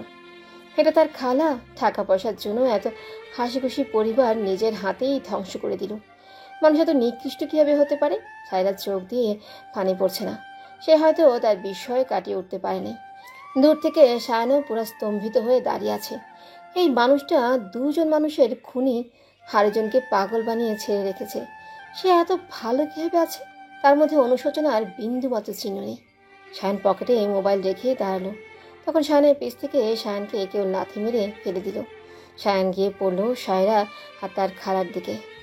সায়ান নিজেকে সামনে পিছে তাকিয়ে দেখে তাদের পিছে সিয়াম দাঁড়ানো। সিয়ামের মা অবাক হয়ে তাকিয়ে আছে সায়ানের দিকে। সে ভাবছে সায়ান এখানে কি হবে? সায়ান, তুমি এখানে কিভাবে? আর আসলেই বা কখন? কেন ফুপি, এখানে এসে কি আমি কোনো ভুল করলাম বলো? না আসলে তোমাদের এইরকম জঘন্যতম চেহারা আমি কিভাবে দেখতাম? দেখো সায়ান, সিয়াম সায়রাকে ভালোবাসে আর আমি চাই এখন ওদের বিয়ে হোক। তুমি এই সব থেকে দূরে থাকো বাবা। সিয়াম তোমার ফুফাতো ভাই, তোমার উচিত ওকে সাপোর্ট করা। সিয়াম সায়রাকে ভালোবাসে? সায়রা কি তাকে ভালোবাসে? সায়রা কি নিজের মুখে এসব বলেছে আপনাদের? আর আপনাদের মতো ক্রিমিনালদের মাঝখানে আমি সায়রাকে দিব আপনাদের ভুল ধারণা ফুপি। মা, তুমি ওকে এত বুঝাইছই বা কেন? কে ও যে ওর সাথে পারমিশন নিতে হবে? সিয়ামের কথা শেষ হওয়ার আগে সিয়ামের পেটে সায়া নিজের শরীরের সর্বশক্তি খাটিয়ে এক ঘুষি দেয়। সিয়াম পেট ধরে নিচে ফ্লোরে বসে পড়ে। সায়ান ক্ষান্ত হয় না। সে উঠে আবারও মারতে যাবে, এমন সময় সায়ানের পেছন থেকে সায়ানের মাথায় বালতিতে আঘাত করে সিয়ামের মা। সায়ান ভাই। সায়রা নিজেকে সামলাচ্ছিল। তখন কিছু বুঝে ওঠার আগে সায়ানকে দেখে আর এখন ফুপি এভাবে মারায় চিল্লিয়ে ওঠে। সিয়ামের ইশারায় সিয়ামের সাথে আসা লোকগুলোও মারতে লাগলো সায়ানকে। সিয়াম ভাই থামেন, আর মাইরেন না সায়ান ভাইকে। খালা ওদের থামতে বলুন, সায়ান ভাই ব্যথা পাচ্ছে। আচ্ছা, ছাড়তে বলবো নে, আগে তুই আমার এই কাগজে সাইন করে দে। আমি সাইন করে দিব, তুমি ওদের থামতে বলো। সায়ান উঠে ওদের সাথে মারামারি করতে লাগলো। আর খালা তাড়াতাড়ি করে সাইন করতে বলে। এর মাঝে পুলিশরাও চলে আসে। তারা চলে আসায় সিয়াম আর ওর মা অবাক হয়ে যায়। সায়ান গিয়ে সায়রাকে ধরে। সায়রা সায়ানকে জাপটে ধরে কান্না শুরু করে দেয়। থ্যাংক ইউ মিস্টার সায়ান, আজ আপনি টাইমলি আমাদের ইনফর্ম না করলে হয়তো আমরা এখানে আসতেই পারতাম না। It's okay sir. সায়ান তার মোবাইল বের করে কিছুক্ষণ আগে করা ভিডিওটা প্লে করে। ভিডিওটা চলছে আর সিয়ামের মা আশ্চর্য হয়ে নিচের দিকে তাকিয়ে ভাবছে যে তিনি হবে ফেঁসে যাবেন কল্পনাও করেন নাই। আজ ছেলের সামনে যেটুকু সম্মান ছিল সব যাবে। যে সম্পত্তির জন্য বোন, বাবা, মা, স্বামী কারো কথাই ভাবে নাই, আজ সে সম্পত্তি হারালো। শেষ ছিল তার ছেলে, আর আজ তার চোখে সে ছোট হয়ে গেল। সিয়াম ভিডিও দেখছে আর তার মায়ের দিকে তাকাচ্ছে। সে কিছু বিশ্বাস করতে পারছে না। সিয়ামের চোখ দিয়ে পানি পড়ছে। সে বাবাকে খারাপ ভেবে ঘৃণা করেছে। যে খালা তার বাবাকে কেড়ে নিয়েছে বলে তার মেয়েকে এত অত্যাচার করেছে, আজ জানতে পারলো এসব কিছুই ঘটেনি। তাতে কিছু তার মা নিজ হাতে খুন করেছে। আম্মু, তুমি এতটা জঘন্য কিভাবে হলে? আমার থেকে আমার বাবাকে কেড়ে নিলে। আই হেট ইউ আম্মু, আই হেট ইউ। খালা, আপনি সামান্য সম্পত্তির জন্য আমাদের সবার জীবনটা শেষ করে দিলেন। আমার কথা আমি বলবো খালুকে। তো আপনি ভালোবাসেন তাকে নিয়ে নিজের হাতে কিভাবে মারলেন? এটা কেমন ভালোবাসা? আমাকে ক্ষমা করে দে সায়ারা, আমি কিভাবে ক্ষমা চাচ্ছি তোর কাছে। আমি এসবের যোগ্য না। আমাকে নিয়ে চলুন এখান থেকে। খালা নিচের দিকে তাকিয়ে কান্না করছে, কিন্তু আজ সায়রা আর তার খালার জন্য কোনো মায়ে লাগছে না, বরঞ্চ তার ঘৃণা পাচ্ছে। পুলিশ সিয়াম আর ওর মাকে নিয়ে চলে গেল। আর ওখান থেকে সায়ান সায়রাকে নিয়ে নিজেও বাড়িতে ফিরল। বাড়িতে যাওয়ার পরে সায়রাকে দেখে তার মা মামি যেন প্রাণ ফিরে পেল। সায়রা গিয়ে তার মামিকে জড়িয়ে ধরে কেঁদে দিল। সায়রাকে কাঁদতে দেখে সায়রার মামি তাকে থামাতে ব্যস্ত হয়ে গেল। সবাই জিজ্ঞেস করতেই সায়ান আবারও সবাইকে ভিডিওটা দেখালো। সায়রার মা মামি চুপচাপ বসে আছে। তার বোন এত খারাপ কাজ করলেও আর সে তা জানতেও পারল না। তাদেরও দোষ আছে। আর যদি তারা নিজেদের কথা না ভেবে দেশে সবার সাথে থাকতো তাহলে এত কিছু হতো না। সায়রাকে থামিয়ে আয়নার সাথে রুমে পাঠিয়ে দিল মামি। শায়ানকেও ফ্রেশ হতেও পাঠালো, নিজেও গেল খাবার গরম করতে। রাতে সবাই একসাথে বসে খাবার খেলো। রাত 12টা বাজে। এখন সবাই ঘুমাতে ব্যস্ত। শুধু ঘুম নেই সায়রার চোখে। সে উঠে বের হলো পানি খেয়ে। পানি খেয়ে ফেরার সময় শায়ান সায়রার হাত ধরে টেনে নিয়ে ছাদে গেল। কি ব্যাপার শায়ান ভাই, এত রাতে আমাকে ছাদে কেন নিয়ে যাচ্ছেন? আরে গাধি, চুপ। এভাবে কথা বললে সবাই উঠে যাবে। এত কথা না বলে চুপচাপ আমার সাথে আয়। আরে এত রাতে ছাদে যাওয়া ঠিক না ভাইয়া, সকালে আইসেন, এখন না। তুই চুপচাপ আমার সাথে আস, কথা বলবি না, না হলে খবর আছে। সায়রা সায়ানের কথায় চুপচাপ এবার সায়ানের পিছু পিছু যেতে থাকলো। ছাদে উঠে এবার সায়রার সামনে হাঁটুতে ভর দিয়ে বসে সায়ান। সায়রা অবাক হয়ে তাকিয়ে আছে। কিভাবে কি বলবো সায়রা আমি জানি না। সবার মতো এত করে নিজের ফিলিংস ঢাকঢোল পিটিয়ে বলতে পারবো না। ছোট থেকে আমি আমার সাথে সাথে তোকে ডাকতাম, কারণ ফুপি একটা কিউট পুতুল আমাকে এনে দিয়েছিল। আমাকে আমার খেলার সাথী এনে দিয়েছিল। আমার পুরোটা সময় তোকে দেখভাল করতেই কেটে যেত। একদিন ফুপি আমাকে বলে তোর সব দায়িত্ব আমাকে নিতে, তোর খেয়াল রাখতে। আমি তখন 8ম শ্রেণীতে পড়া একজন মানুষ, অতটাও ছোট ছিলাম না। তখন থেকে ঠিক করেছি আমার জীবনের একমাত্র মেয়ে কেবল তুই হবি, আমার স্ত্রী হবি। এরপর মায়ের কি হলো, নানান অজুহাত কসম দিয়ে আমাকে তোর থেকে দূরে করে দিল বিচ্ছি। আমার অনেক কষ্ট হতো তোকে ছাড়া থাকতে, তবু আমি নিজের পায়ে দাঁড়ানোর জন্য চুপ থাকি। বিশ্বাস কর, আমি যদি জানতাম তুই ভালো নাই, আরও আগে আসতাম তোর খোঁজার জন্য। কত চেষ্টা করে আমি করেছি তুই জানিস না। এরপর তোর কলেজের পাশের হসপিটালে জয়েন করি। দূর থেকে তোর খোঁজ নেই, অপেক্ষা করি সঠিক সময় আসার। আজ আমি আমার পিচ্চির কাছে জানতে চাই, আমাকে বিয়ে করবি পিচ্চি? এই মানুষটার পাগলামি সহ্য করবি? সায়নের এত কথা শুনে মনে মনে অনেক খুশি হয়ে যায় সায়রা। সেও তো তার সায়ন ভাইকে খুব ভালোবাসে। আমার হাঁটুতে ব্যথা করতেছে, জলদি বল, এভাবে আর কতক্ষণ বসে থাকবো? সায়রা সায়নের কাঁধে ধরে উঠে দাঁড় করালো। সায়নের বুকে নিজের মাথা রেখে বলল, আমিও আপনাকে ভালোবাসি শায়ান ভাই। কাটাক্তারা নিজেদের মতো করে তাদের ভালোবাসার সময় পূর্ণতা পাক সবার ভালোবাসা।